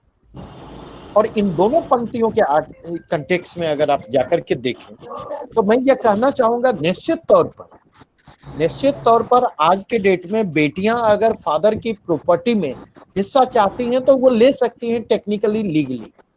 लेकिन इससे भी इनकार नहीं किया जा सकता है कि सोशल माइंडसेट हमारा अभी इसके लिए तैयार नहीं है। ना बेटियां ही तैयार हैं सामान्य स्थिति में, और ना ही जो है मतलब फैमिली तैयार है इस सिचुएशन के लिए। तो इसके कारण ये जो है समस्या आती है कि कहीं ना कहीं जहां पर बेटियां प्रॉपर्टी राइट्स के लिए आगे बढ़ती हैं, वहां पर मायके के साथ उनका संबंध टूटता हुआ। लेकिन यहाँ पर एक चीज ध्यान रखिएगा कि ये ट्रांजिशन फेज है। ट्रांजिशन फेज में इस तरह की समस्या आएगी, और इस ट्रांजिशन फेज से गुजरने के बाद ही उसका वाइडर एक्सेप्टेंस संभव हो सकता है। तो ये जो है इमीडिएट फॉल आउट है जिससे हम बच नहीं सकते। सर यही डिस्कशन ना मेरी माँ के साथ हो रहा था, तो मैंने जब उन्होंने ही मुझे ये न्यूज दिया, तो उसके बाद उनका ये क्वेश्चन था कि ठीक है ये चीज तो मैं भी मान ली, लेकिन अभी भी जो डाउरी चलता है, जब आप डाउरी अभी भी देते हो, भले ही लॉ ने उसको मना कर दिया, बट अभी भी डाउरी आप डालते हो। तो जब आप डाउरी भी देते हो तो वो एक टाइप का उसको अपनी प्रॉपर्टी का राइट ही तो उसको उस वक्त दे देते हो। जब भी आप उसके मैरिज के टाइम पे डाउरी दे रही हो, तो वो भी सेम ही चीज उसको उस चीज से उन्होंने कनेक्ट किया। तो मेरे पास उसका आंसर भी नहीं। सर मैं यहाँ स्पष्ट कर दूं थोड़ा सा, मैं थोड़ा एड ऑन कर दूं। ये एक लाइन रोशन, उसके बाद रोशन सर, उसके बाद सृष्टि। यहाँ पर एक बात ध्यान रखिएगा, आप ये जेन्युइन क्वेश्चन है, लेकिन यहाँ पर 2 बातें मैं कहना चाहूंगा। प्रैक्टिकली डॉरिंग में जो अमाउंट होता है, अगर उन इनहेरिटेड प्रॉपर्टी जो हो सकती है उसके सापेक्ष देखें तो वो अमाउंट कहाँ पर ठहरता है, पहला प्रश्न मेरा। दूसरा प्रश्न जो है, जैसे इसका वाइडर एक्सेप्टेंस शुरू होगा ना, ऑटोमेटिकली अगर आप देखें तो डॉरी की अहमियत भी घटेगी। और तीसरी चीज, आप इस चीज को स्वीकार करें कि अगर परवरिश में बेटे और बेटियों के भेद को समाप्त किया जाता है तो आज के डेट में भी देखेंगे डॉरी का मसला जो है वो इररिलेवेंट होता चला जाता है। हाँ रोशन सर, कंटिन्यू जी करें। सर, मैं सर एक दो शुरुआत से इस बातों को कहना चाहता हूँ कि जैसे बेटियों को पहले या महिलाओं को पहले हिंदू कोपार्सनरी में अधिकार नहीं दिया गया था, और हिंदू कोपार्सनरी को दो तरह से बांटा गया था। एक मिताक्षरा था जो पूरे भारत में प्रिवेल करता था, और एक दाय भाग था जो केवल बंगाल में प्रिवेल करता था। मिताक्षरा की मूल समस्या ये थी, दाय भाग में महिलाओं को इनहेरिटेंस का अधिकार था, जिसके कारण वहाँ सती प्रथा वगैरह की प्रथाएं प्रचलित हो गई थी। लेकिन मिताक्षरा में यह समस्या थी कि वहाँ पर महिलाओं को इनहेरिटेंस का अधिकार नहीं दिया गया था। लेकिन जब 56 में सक्सेशन एक्ट बना था तो वहाँ पर जो पुरुष कोपार्सनरी के कोई भी पुरुष सदस्य हैं वो मर जाते थे तो उनकी वाइफ को या किसी महिला लीगल हेयर के थ्रू कोई दूसरे की क्लेम कर सकते थे, तो उनको करने का राइट था। लेकिन कोपार्सनरी में लड़कियों को जो अधिकार दिया गया है वो 2005 में दिया गया है, सितंबर 2005 के बाद से। और सितंबर 2005 के बाद से जो अभी जो डिसीजन आया है उस डिसीजन में दो बातें कही गई है। एक, कोपार्सनरी की अधिकार उनको है ही, लेकिन इसके साथ एक ऑब्लिगेशन भी जोड़ा गया है जिसको लोग ओवरलुक कर रहे हैं। ऑब्लिगेशन है कि अगर कोई भी कोपार्सनरी प्रॉपर्टी पे ऑब्लिगेशन हैं तो उस ऑब्लिगेशन के लिए भी वो रिस्पॉन्सिबल होंगे। मीन्स उस पर कोई लोन लिया हुआ है, किसी भी प्रकार का लाइबिलिटीज है, उस लाइबिलिटीज के लिए भी वो रिस्पॉन्सिबल होंगे। तो ऐसा नहीं है कि केवल आपको अधिकार दिया, ये आपको केवल अधिकार दिया गया है, आप पर ड्यूटी भी डाली गई है और आप उस ड्यूटी को करने के लिए भी लीगली बाउंड हो। आप अगर क्लेम करते हो तो क्लेम करने के साथ ही उसके ऊपर जो लाइबिलिटीज है उसके लिए भी आप बाउंड हो। और ये ग्रेजुअल प्रोसेस है, महिलाओं को जो अधिकार दिया जा रहा है वो ग्रेजुअल प्रोसेस है, वो धीरे धीरे धीरे करके दिया जा रहा है। आपको पता होगा कि पहले वोटिंग राइट भी नहीं था, फिर वोटिंग राइट दिया गया, फिर प्रॉपर्टी में लिमिटेड केवल मेंटेनेंस का राइट था, फिर वो मेंटेनेंस का राइट धीरे धीरे बढ़ के सक्सेशन का राइट मिला है, वो धीरे धीरे बढ़ता चला जाएगा। और दूसरी बात भी मैंने कही कि फैमिली के टूटने की बात, तो कहाँ कहीं कि अगर दो भाई हैं तो दो भाई के बीच क्या पार्टीशन नहीं होता है या फैमिली नहीं टूटती है? तो अगर पार्टीशन होता है तो उसको हम फैमिली का टूटना नहीं कहते हैं। पार्टीशन की अगर वर्शिप अलग हो जाता है, मेस अलग हो जाता है, उसको पार्टीशन नहीं माना जाता है। पार्टीशन तब माना जाता है जब एक पूरा कोपार्सनरी का मैनेजमेंट एक पर्सन से बाइफरकेट हो जाता है। एक कोपार्सनरी में अगर 3 लीनियल डिसेंडेंट के अंतर्गत जो भी लोग आते हैं वो 3 लीनियल डिसेंडेंट तक उसमें शामिल होते हैं, उनमें से कोई एक पार्टीशन क्लेम करके पूरे को अगर अलग कर लेता है तब जाके वो पार्टीशन कहलाता है। खाना हम अलग खाएंगे, पूजा हम अलग करेंगे, लेकिन उससे पार्टीशन नहीं होता है। तो हाँ, लेकिन सॉरी, इसमें जो मुझे लगा सर, इसमें ये पूछ रही हैं वो कि ये सब टेक्निकल हो गया, ये तो टेक्निकल हो गया कि पार्टीशन टेक्निकली क्या डिफाइन करता है, बट ये बोले कि मनमुटाव हो जाएगा, रिलेशनशिप खराब हो जाएंगे, तो ये तो सोशल चेंज है जो थोड़ा सोशल चेंज है। हाँ, ये टाइम लगेगा। आपने सही बहुत अच्छा कोरिलेशन किया, जो मैं बोलना चाह रहा था उससे पहले बोल दिया कि जो डॉडी और इसको कैसे कोरिलेट करते हैं। जो डॉडी दे रहे हैं, सर्वेश सर ने ही बताया कि उसका कितना दिया अमाउंट, तो आप बोल नहीं सकते हैं ना, आप दिखा सकते हैं कभी इलीगल है वो, तो आप कोर्ट में भी नहीं बोल सकते हैं कि डॉडी इतना दिया था इनको उसमें में।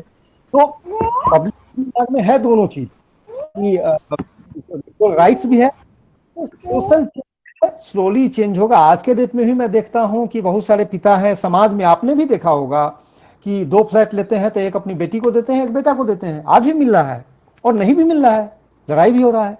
डिपेंड करता है कि किस स्टेटस में, इकोनॉमिक कंडीशन में वो दोनों हैं, क्या उनको प्रॉब्लम है तो वहां पे फाइट होती है। तो स्लोली ये चीज होगा। इसको और सेपरेटली भी आप कर सकती हो, आप डिस्कस करके, जब आपका 1-to-1 इंटरव्यू यदि आप हो तो उस पर सेपरेट दिया जा सकता है कि बहुत सारे क्वेश्चन अभी पड़े हुए हैं, तो हमको सॉरी थोड़ा सा ये करना पड़ेगा।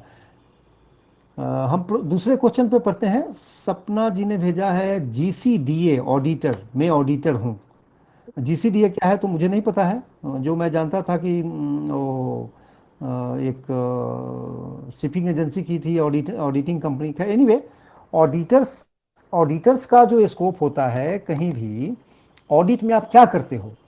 Audit is a tool to measure compliance to any process. Simple, very simple.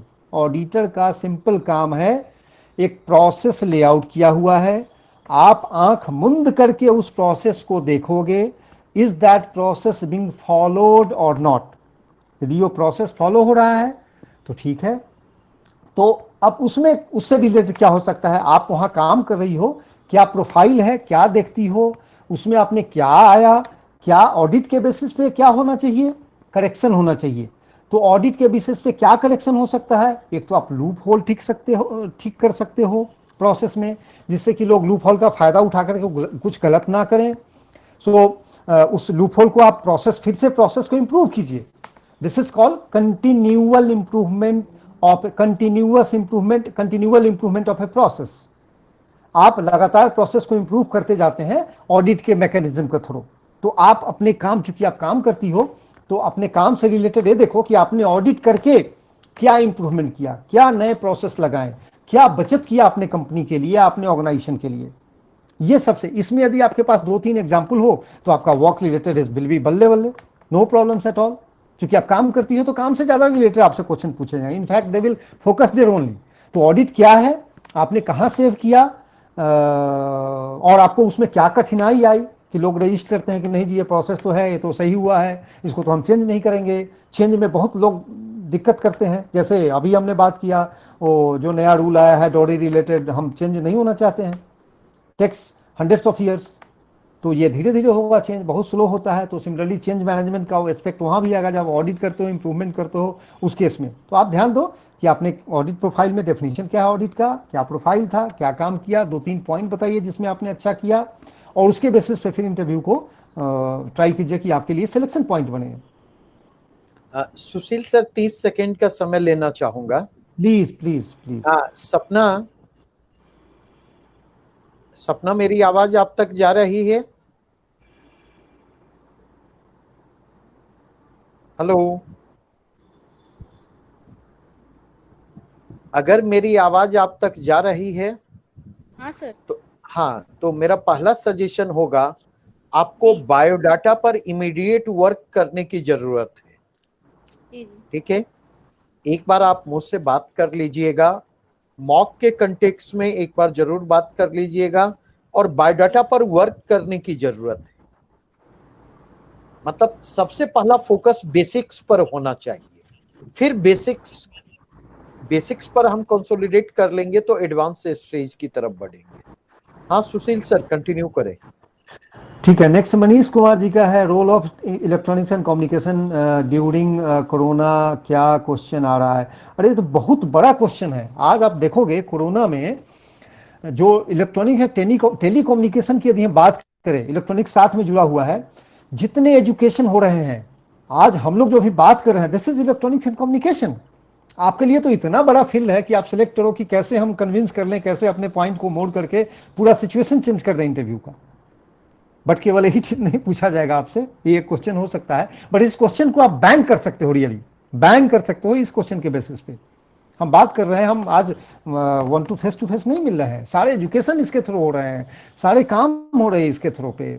आप देखोगे कि बहुत सारा जो सैनिटाइजिंग मशीन आया है अल्ट्रा वायलेट रेज के थ्रू, यूवी रेज के थ्रू, और दूसरे वो सारी चीज आ गए हैं जो बैक्टीरिया को मारते हैं, वायरस को मारते हैं, उससे रिलेट कर सकते हो। एजुकेशन हो गया, कंपनी में जो काम हो रही है पूरी दुनिया में, 80% काम आज के डेट में, 70% काम आज के डेट में, 60% काम आज के डेट में सारा ऑनलाइन हो रहा है टेलीकम्युनिकेशन के बेसिस पे, वो कर सकते हो। टेलीकम्युनिकेशन रिलेटेड है तो आपको टेलीकॉम कंपनीज के बारे में पूछा जा सकता है कि बताओ रिलायंस जो आया है उससे क्या आप मानते हो। तो आप एक पॉजिटिव आंसर दे सकते हो कि रिलायंस के आने से, रिलायंस के पहले आपको याद होगा 250-251 रुपए पर जीबी डेटा था। आज हम डेली का हमको 1.5-2 जीबी डेटा मिलता है 5 रुपए में। 5 रुपए डेली हम ऑलमोस्ट खर्च करते हैं, 2 जीबी डेटा भी मिलता है, हम बात भी कर लेते हैं। तो बहुत सारे चेंजेस हुए हैं जो कि for the benefit of masses बहुत जरूरी हुआ है। किस कंपनी को फायदा हुआ, कुछ लोगों का जॉब गया, ठीक है जी। जब चेंजेज होंगे, ग्रेट चेंजेज होंगे तो ऐसा चीज होगा।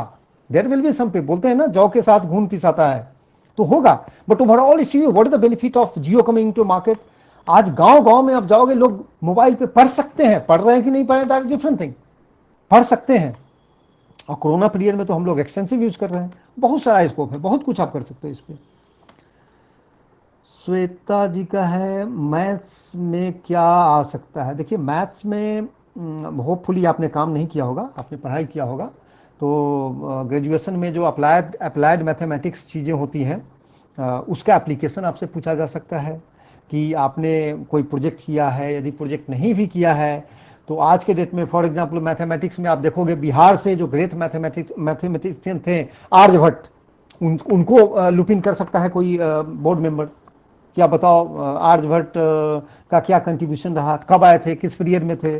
और लो हिस्ट्री हो जाता है कब आए थे, बट स्टिल थोड़ा सा ब्रीफ तो पूछा ही जा सकता है मैथमेटिक्स में। तो मैथमेटिक्स में रामानुजम का क्या रोल था और किसी का क्या रोल था, ये आपसे पूछा जा सकता है।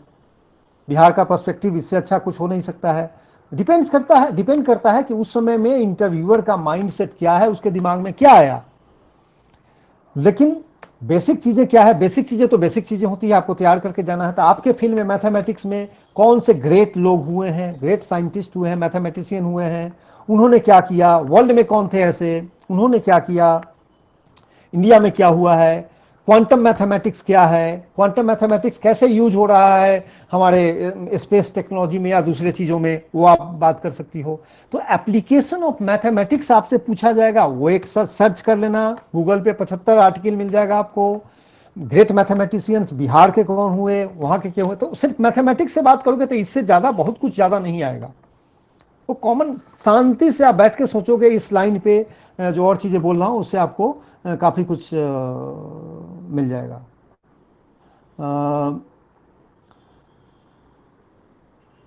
हक साहब ने भी यही पूछा है, मैथमेटिक्स का ग्रेजुएट हूँ, व्हाट टाइप ऑफ क्वेश्चन में कम, सिमिलर थिंग। रेलवे निजीकरण के पक्ष या विपक्ष में, दोनों में पक्ष रखें, बिल्कुल सरवन जी आप दोनों में रख सकते हैं, बिल्कुल रख सकते हैं। और आपको कंक्लूजन देना होगा, वो कंक्लूजन आपका होगा। हालांकि वो कंक्लूजन एक ऐसा नहीं होना चाहिए कि किसी में एक कंक्रीट आपको स्टैंड लेना होगा आपको, कि आप यदि कोई गलत नहीं होता है इस दुनिया में, कोई चीज गलत नहीं है। आपका लॉजिक वहां पे सही होना चाहिए, और लॉजिक में जो दम होना चाहिए वो दम होना चाहिए आपका। ऐसा नहीं कि बोल दिया हो गया। तो रेलवे में आप देखेंगे कि रेलवे में क्या हो रही है, तो आप देख सकते हैं कि जो पोटेंशियल क्या है रेलवे में, क्या पब्लिक को क्या डिफिकल्टीज हो रही है, जो ईयर्स ऑफ मेहनत के बाद में, ईयर्स ऑफ एफर्ट्स के बाद में अभी भी रेलवे में बहुत सारी चीज़ें हमने ठीक नहीं कर पाई। अभी भी आप जाओगे तो ट्रेन इन जनरल में सब कुछ गंदगी रहती है, ये रहता है वो रहता है। आपको पता होगा कि कल को हम खाना जो हमको मिलता था वो जब तो उसकी कोई लायबिलिटी नहीं थी। आज के डेट में मेरे ख्याल से खाना कुछ बेहतर हुआ है। मैं नहीं बोलता हूं कि सब कुछ ठीक हुआ है, तो प्राइवेटाइजेशन सॉल्यूशन भी नहीं है सब कुछ का, लेकिन उससे कुछ चीज बेहतर भी हो सकता है। तो एक अच्छा से लॉजिक डेवलप करना पड़ेगा कि प्रो क्या है, कॉन्स क्या है। तो प्रो में आप इफिशियंसी की बात कर सकते हो। आप जैसे आप याद रखोगे कि वर्ल्ड का एग्जाम्पल हो कि वर्ल्ड में यहाँ रेलवेज हैं जो प्राइवेट कंपनी चला रही हैं, बहुत सारे रेलवेज हैं जो प्राइवेट कंपनी चला रही है, उसका इफिशियंसी बताओ। जहां पे गवर्नमेंट चला रही है उसका एफिशिएंसी दिखाओ आप। तो आप कोरिलेट कर सकते हो अपने लॉजिक को स्ट्रांग करने के लिए। आपके जो पॉइंट होंगे बिल्कुल रखेंगे आप, चाहे जिस माइंडसेट के हो आप, कोई दिक्कत नहीं है, इट इज योर लॉजिक। और नहीं तो आप जो अभी पढ़ेंगे इसके बाद से, या जो आपको अभी तक पढ़ा होगा उसके बेसिस पे कंक्लूजन ड्रॉ कीजिए। हो सकता है आपका माइंडसेट चेंज भी हो जाए कि नहीं, मैं सरकारी बोल रहा था प्राइवेट हो जाऊंगा, मैं प्राइवेट बोल रहा था सरकारी में जाऊंगा मैं। तो बहुत सारी चीजें हैं। जैसे आप एक पॉइंट हो सकता है कि गवर्नमेंट के पास में अनलिमिटेड रिसोर्सेज नहीं है, किसी भी गवर्नमेंट के पास में। उनके पास क्या रेवेन्यू आता है, टैक्स से रेवेन्यू आता है, एक्सपोर्ट जो जितने भी तरह तरह के टैक्स हैं उससे रेवेन्यू आता है, और भी कुछ जो चीज़ों हैं उससे रेवेन्यू आता है। तो ये रेवेन्यू का सोर्स लिमिटेड है। तो जब तक प्राइवेट नहीं होगा, जो इंडिया के अंदर है, इंडिया के बाहर टेक्नोलॉजी है, पैसा है, उसका यूसेज नहीं हो पाएगा। जब नहीं हो पाएगा तो आप रैपिडली नहीं बढ़ सकते हैं। आप याद कीजिए जो राफेल आपने खरीदा है इंडिया में आया है, या जो अमेरिकन कंपनीज है जो best bomber I mean fighters jet बनाती है, वो बहुत सारे प्राइवेट हैं, they are not government control, वो किसी प्राइवेट कंपनी की है। हो सकता है कि वो यदि गवर्नमेंट कंट्रोल होता तो गवर्नमेंट के पास इतना पैसा नहीं होता। आज आप देखेंगे हजारों कंपनी है, जिसे वॉरेन बफेट जैसे प्राइवेट आदमी, वॉरेन बफेट का नाम शायद आप लोगों ने सुना होगा, वो अमेरिका के बहुत बड़े व्यक्ति हैं जो कंपनीज के शेयर में पैसा लगाते हैं। शेयर में पैसा लगाने का मतलब है, शेयर मार्केट में पैसा लगाने का मतलब है कि he is a stakeholder of that company, वो ओनर है कंपनी में, सर्टेन पोर्शन के ओनर है, किसी में बहुत ज्यादा किसी में बहुत कम। तो वो पैसा आपके पास नहीं आएगा, हर चीज गवर्नमेंट से नहीं हो पाएगा, बिकॉज गवर्नमेंट के पास लिमिटेड रिसोर्स है। फिर हम बैलगाड़ी की स्पीड में चलेंगे। आप देखो, एग्जाम्पल ले लो, आप एआई का, एयर इंडिया का देखो, यदि सिर्फ एयर इंडिया हमारे पास रहता तो आप एज्यूम करो, यदि इंडिगो स्पाइस नहीं आता तो क्या हाल होता हमारा। तो आप लॉजिक इससे डेवलप करो और उसके बेसिस पे एक कंक्लूसिव पॉइंट लेकर के आप बोर्ड के सामने प्रेजेंट कर सकते हैं। अच्छा सा फाइनल ईयर प्रोजेक्ट से क्या क्वेश्चन पूछे जा सकते हैं? हम लोग काफ़ी पीछे चल रहे हैं, we are 24 minutes lagging behind. Final year project में आपका प्रोजेक्ट तो है नहीं, बट प्रोजेक्ट में आपने क्या अचीव किया, उस प्रोजेक्ट से आपको क्या रिजल्ट मिला, उससे स्टेक होल्डर को क्या बेनिफिट हुआ, आपने पहले तो ये प्रोजेक्ट किया क्यों, क्या ये सबसे बड़ी प्रॉब्लम थी, ये प्रॉब्लम आपको किसने दिया। तो यदि हो आप बोल सकते हो कि नहीं मुझे गाइड ने दे दिया, जो उन्होंने दिया वो मुझे एक्सेप्ट करना था। तो ये पूछा जा सकता है कि क्या आपने कुछ सजेशन नहीं दिया उनको, तो आप बोल सकते हैं, इस क्वेश्चन को अवॉइड करने के लिए बोल सकता है कि यस वी सॉ दैट कि ये वाला प्रॉब्लम वहाँ सबसे बड़ा था, इसके लिए हमने ये वाला प्रोजेक्ट लिया। तो वो दूसरा वाला क्वेश्चन खत्म हो जाएगा। ऐसे स्मार्ट क्वेश्चन आप स्मार्ट आंसर दिया करो इंटरव्यू में, कि दूसरा क्वेश्चन अननेसेसरी क्वेश्चन ना जनरेट हो, नेसेसरी क्वेश्चन जनरेट हो जिसका आंसर आपको पता है और सॉलिड आंसर पता है आपको, कि जहां पे आप अपने नॉलेज को दिखा सके। तो आपके प्रोजेक्ट्स में क्या अचीव किया, क्यों प्रोजेक्ट किया, क्या अचीव किया, कौन बेनिफिट हुआ, और आपको लगता है कि इस प्रोजेक्ट में और क्या बेटर किया जा सकता है, तो ये पूछा जा सकता है आपके प्रोजेक्ट में। Manish Vas, why most of the engineers graduate don't take their branch subject as their optional in civil services? Manish ji बहुत ही क्लियर है, इंजीनियरिंग का जो पेपर होता है, जो पढ़ना होता है, आपने इंजीनियरिंग की है तो आपको पता होगा कैसे कितने दिन पढ़े हैं, कितना पढ़ना पड़ता है, ये इसका तैयारी की हो तो वो भी पता है। तो वो क्या होता है कि आप उतना ही टाइम में, जो टाइम आप इंजीनियरिंग सब्जेक्ट को देंगे, उतने लोगों का ये मानना है या लोगों ने ये देखा है कि उतने टाइम में आप दूसरे सब्जेक्ट को लेकर के काफ़ी अच्छा कर सकते हैं, शायद उससे बेटर कर सकते हैं। जैसे कि आप देखें, आप जैसे एडमिन में आते हैं, यूपीएससी हो बीपीएससी हो, तो आप जनरली देखेंगे कि लोग पीए लेते हैं, पब्लिक एडमिनिस्ट्रेशन लेते हैं। क्यों लेते हैं? पॉलिटिकल साइंस लेते हैं। क्यों लेते हैं? क्योंकि यदि मैं पीए लेता हूं या कोई कैंडिडेट पीए लेता है तो कैंडिडेट को इस जॉब से रिलेटेड चीजें भी जानकारी मिलती है, क्योंकि जिस जॉब में आप आ रहे हो पब्लिक एडमिनिस्ट्रेशन से रिलेटेड है। तो एक तो वो हो जाता है। दूसरा होता है कि आप उतने ही टाइम में जितना आप सर खपाओगे उस पर, उससे कम टाइम में आप मेहनत करके बेटर मार्क्स ला सकते हो, बेटर कर सकते हो। तो मेरे समझ से जो मेरी बात हुई है, जो इंटरेक्शन हुआ, मेरे फ्रेंडों ने जो यूपीएससी बीपीएससी जो भी निकाला है, यूपीएससी में ज़्यादा है, तो उनका ये रहा है कि ये कारण से लिया जाता है जनरली। विनीत कुमार, फिजिक्स से क्या क्वेश्चन आ सकता है? वही मैथमेटिक्स वाला जो विनीत जी हमने बात किया, मैथमेटिक्स में हमने क्या बात किया कि कौन आपके क्षेत्र के ग्रेट मैथमेटिशियंस रहे इंडिया के, वर्ल्ड के। तो फिजिक्स में क्या हो सकते हैं, फिजिक्स में बिहार का क्या कंट्रीब्यूशन रहा है, इंडिया का क्या कंट्रीब्यूशन रहा है, नोबेल प्राइज फिजिक्स में क्या किसी इंडियन को मिला है क्या, उसमें क्या मिला, किसको मिला, कब मिला, ये सारी चीज़ें आ सकती हैं। फिजिक्स की बात करें तो फिजिक्स का क्या यूज है स्पेस साइंस में, ये क्वेश्चन आ सकता है।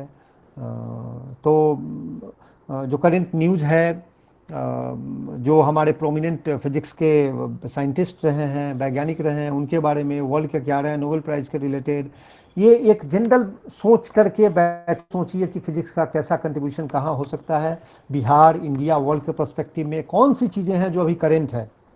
अनलिमिटेड चीज़ें हैं पूछने को, बट इसमें जो करंट है, जो रिमाइंडर है, जो प्रोमिनेंट चीज़ें हैं, वो ज़्यादातर आने का चांसेस है, पूछा जा सकता है।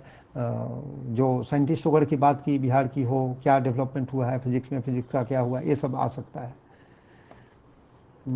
देन हमारे पास हैं पुष्पा का क्वेश्चन है, I am research scholar from the subject of geography and my topic is irrigated water resource management in Patna district. What question? तो आपका तो पटना डिस्ट्रिक्ट का यदि इरिगेशन प्रोजेक्ट से रिलेटेड है तो बहुत अच्छा है। ये तो आपके प्रैक्टिकल काम से रिलेटेड, आप इसमें बहुत कुछ अच्छा बोल सकती हो कि आपने प्रैक्टिकली फील्ड में क्या किया, क्या चैलेंजेस है इरिगेशन का पटना में, बिहार में, चैलेंजेस क्या आपने फेस किया जब आप प्रोजेक्ट कर रहे हो। तो वाई, यदि हमारे पास तो अभी बारिश हो रही है, तो बारिश हो रही है तो क्या चैलेंज, जो जब ड्राउट था हमारे पास में तो क्या चैलेंज था, हम क्यों नहीं इरिगेट कर पा रहे थे। तो आपने आपका प्रोजेक्ट में, आपके प्रोजेक्ट में क्या ऐसा चीज है जो इरिगेशन बेटर हो जाएगा। इस साल बारिश हो गई है, अगले साल नहीं हुआ तो क्या होगा। सो यदि बारिश भी हो गई है तो प्रॉपर ओवर इरिगेशन भी तो नहीं होनी चाहिए। हो सकता है आपके प्रोजेक्ट का स्कोप ये भी हो, तो उसमें आप देखोगे कि कैसे ओवर इरिगेशन, जहां फ्लड होता है तो उसको आप रोक नहीं सकते हो, you can't stop the river. बहुत जगह बैंक ब्रेक हो जाते हैं तो उसमें मुश्किल है। लेकिन जहां पे जनरल बारिश के कारण हो रहा है वहां पे हम क्या कर सकते हैं। जहां पे ड्रॉट हुआ तो आपके प्रोजेक्ट के थ्रू हम कैसे एरिया अंडर इरिगेशन को, जो बिहार का, बिहार में एरिया अंडर इरिगेशन कितना है, कितने एरिया है जो नहीं इरिगेटेड है अभी बिहार में, वो पूछा जा सकता है आपको। इंडिया से भी कोरिलेट कर सकते हैं, बिहार का क्या रैंक है वो आपसे पूछा जा सकता है। लैंड, इरिगेटेड लैंड परसेंटेज के क्षेत्र में आपसे पूछा जा सकता है। उसके बाद जो प्रोजेक्ट रिलेटेड आप जो भी कर रहे हैं उससे कि क्या आपका बेनिफिट मिलेगा उस प्रोजेक्ट को, इससे पूछा जा सकता है। तो प्रोजेक्ट पर फोकस कीजिए, उससे रिलेटेड चीज़ें दिमाग में सोचिए कि इंडिया में क्या हो रहा है, बिहार में क्या हो रहा है, मैं क्या नया टेक्नोलॉजी ला रहा हूँ, इरिगेशन के फील्ड में कौन सी कंपनीज हैं जो आ रहे हैं। जैसे आपने नाम सुना होगा जैन इरिगेशन करके कंपनी है, और भी बहुत सारी है। तो जैन इरिगेशन क्या कर रही है, उसके क्या इक्विपमेंट्स हैं जो आपको हेल्प करेगा, क्या एप्लीकेबिलिटी है उसका, क्या हो रहा है उससे। तो कौन से सप्लायर हैं, कौन से लोग हैं जो इस फील्ड में है, उससे आपको अब्रेस्ट होना पड़ेगा, उससे आपको अवेयर होना पड़ेगा। होपफुली आंसर कर रहा है आपके क्वेश्चन का। स्टिल कुछ हो तो हेलो हेलो हाँ hello, good evening sir. Good evening. Sir मेरी क्वेरी ये है कि मैंने बीटेक 2014 में किया है कंप्यूटर साइंस से, एंड देन सर मैंने आईटी में वर्क किया है। उसके बाद 2018 में मैंने क्विट किया है। तो क्या मैं एक्सपेक्ट कर सकती हूँ कि वो मुझे मेरे प्रोजेक्ट से रिलेटेड क्वेश्चन पूछेंगे? नहीं, आपके काम से रिलेटेड क्वेश्चन पूछ सकते हैं। यदि आपने उसमें ड्रॉप डाल दिया, आपने जबरदस्ती किया, सर मेरा प्रोजेक्ट एक बहुत अच्छा था, तो हो सकता है किसी को ध्यान आ जाए तो आपसे पूछ सकते हैं। आपने काफी दिन काम किया तो आपके वर्क रिलेटेड क्वेश्चंस ज्यादा आएंगे, उससे ज्यादा चांसेस हैं। आपसे ये पूछे जाएंगे कि आपने जॉब क्यों छोड़ा, एक जनरल क्वेश्चन जो हर चीज, हर कैंडिडेट से पूछा जाता है। आपने वो जॉब छोड़ करके बीपीएससी में क्यों अप्लाई कर रही हो, आपका तो ये कंपनी था, आपको अच्छी सैलरी मिल रही थी, यहाँ तो सैलरी भी अच्छा नहीं है, तो क्यों कर रही है। ये क्वेश्चन आपको जेनरिक क्वेश्चन हो गया। लेकिन आपके फील्ड से रिलेटेड, आपके काम से रिलेटेड, आपके सर अगर मैं हाँ बोलिए।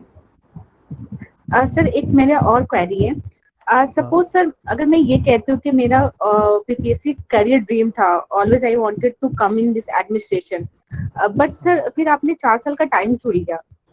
2018 में क्यों क्विट किया? आप 1-2 साल जॉब करके भी आप आ सकते थे, आपने इतना लेट डिसीजन क्यों लिया फिर? हाँ नहीं, उसमें आप ये कर सकते हो कि कहीं भी जॉब करना, दैट इज ऑल्सो एक्सपीरियंस, जो कि हमको न्यू जॉब में, जो मैं जॉब ज्वाइन करने जा रहा हूँ, जा रही हूँ, जो भी हो, उसमें हमको हेल्प मिलेगा कि मैं ऑलरेडी एक कंपनी कैसे चलती है, एक फंक्शन कैसे चलता है, डिपार्टमेंट कैसे चलता है, वो मैंने सीख लिया है। तो it will be an asset to me, to the government in my whatever responsibility I can, है ना। इसको बहुत पॉजिटिव है, तो उसको उस वे में आप जान सकते हो कि मैं जानता हूँ कि कैसे मैन पावर को हैंडल करते हैं, कैसे काम करवाते हैं। कैसे आप पूछोगे, मैं जानती हूँ कि मैन पावर को कैसे हैंडल करते हैं। आप दूसरा कोई आदमी बैठा क्वेश्चन कर सकता है कि बताओ आप कैसा सिचुएशन, एक सिचुएशन बताओ जिसमें आपने मैन पावर को ठीक किया। तो या तो आपके पास रियल सिचुएशन है, नहीं तो एक सिचुएशन क्रिएट करो जहां पे झगड़ा हुआ हो, आपने झगड़ा सुलझा दिया हो, प्रॉपर झगड़ा, I mean proper work related conflict. क्या वर्क रिलेटेड कंफ्लिक्ट हो सकता है कि आदमी एक, सपोज मान लो कि एक काम था जिसमें आप एक करना चाहता है, दूसरा नहीं करना चाहता है। क्यों नहीं करना चाहता है? तो आप स्किल सेट से मैप कर दो, बताओ कि मैंने स्किल सेट से मैप करके कर दिया और जिस आदमी का बेटर स्किल सेट था उसको कन्विंस कर दिया, वो कर लिया। तो आप ये दिखाओगे कि as a person what better administrative role you played in your job to make it happen. और वो ये वही चीज यहां पे in the new job which you are going to get, उसमें आपको कैसे हेल्प करेगा वो आप बताओ। तो that is asset, it is selection point. आप मेसअप करोगी तभी ये निगेटिव रिजेक्शन पॉइंट में बदल सकता है, लेकिन ये तो जनरली सिलेक्शन पॉइंट होगा आपके लिए।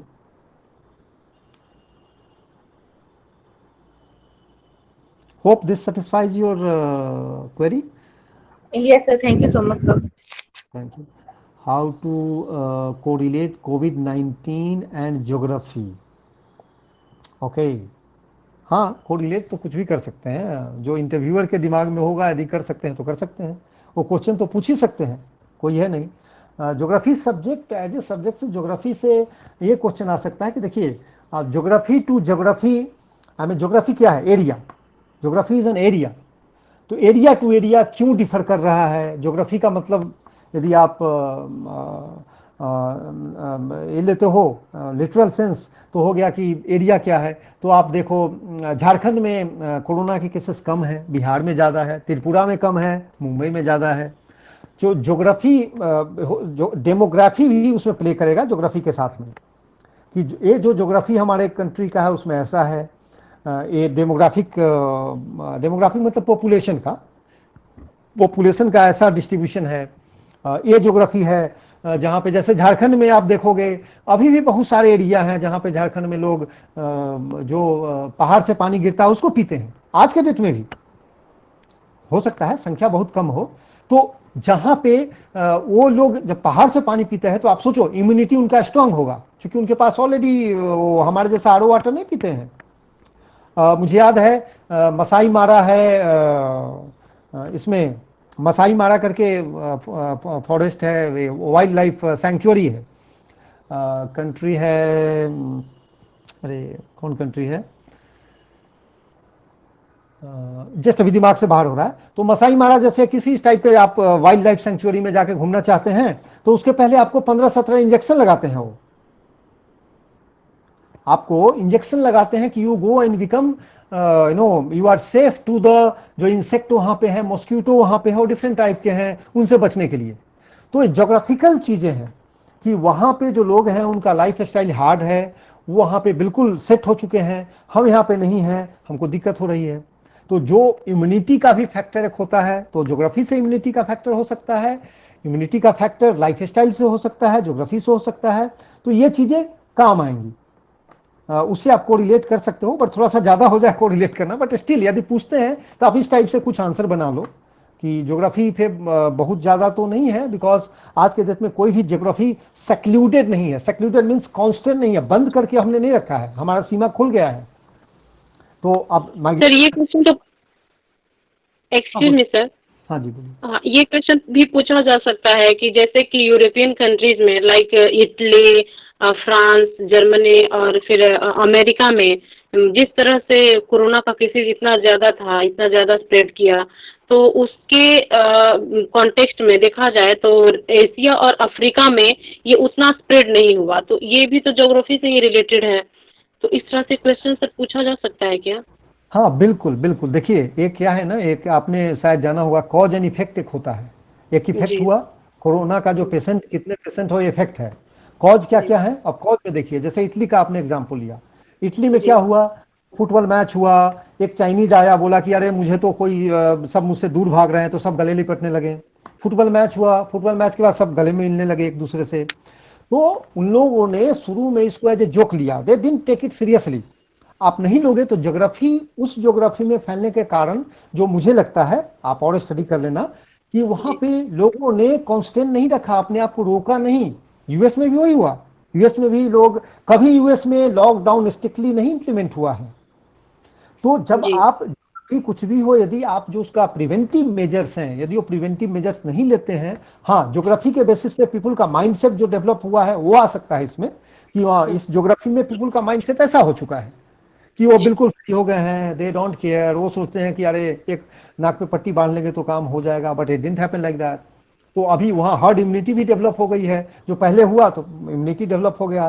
तो आज के डेट में ब्रिटेन वगैरह स्कूल खोल रहे हैं, अमेरिका स्कूल खोलने का प्लान कर रहा है, हालांकि काफ़ी स्टूडेंट 97,000 किड्स इन्फेक्टेड हो गए हैं फिर से। तो जब तक ज्योग्राफी के साथ साथ और दूसरे फैक्टर, तो कॉज एंड इफेक्ट कोरोना है। कॉज क्या है? ज्योग्राफी के कारण क्या आप में इम्यूनिटी, फैक्टर ऑफ इम्यूनिटी है, वो है ज्योग्राफी के कारण। उसके बाद आप जो आपने जो ध्यान नहीं रखा उसके कारण क्यों हो रहा है, तो बहुत सारे फैक्टर्स है कोरोना के लिए।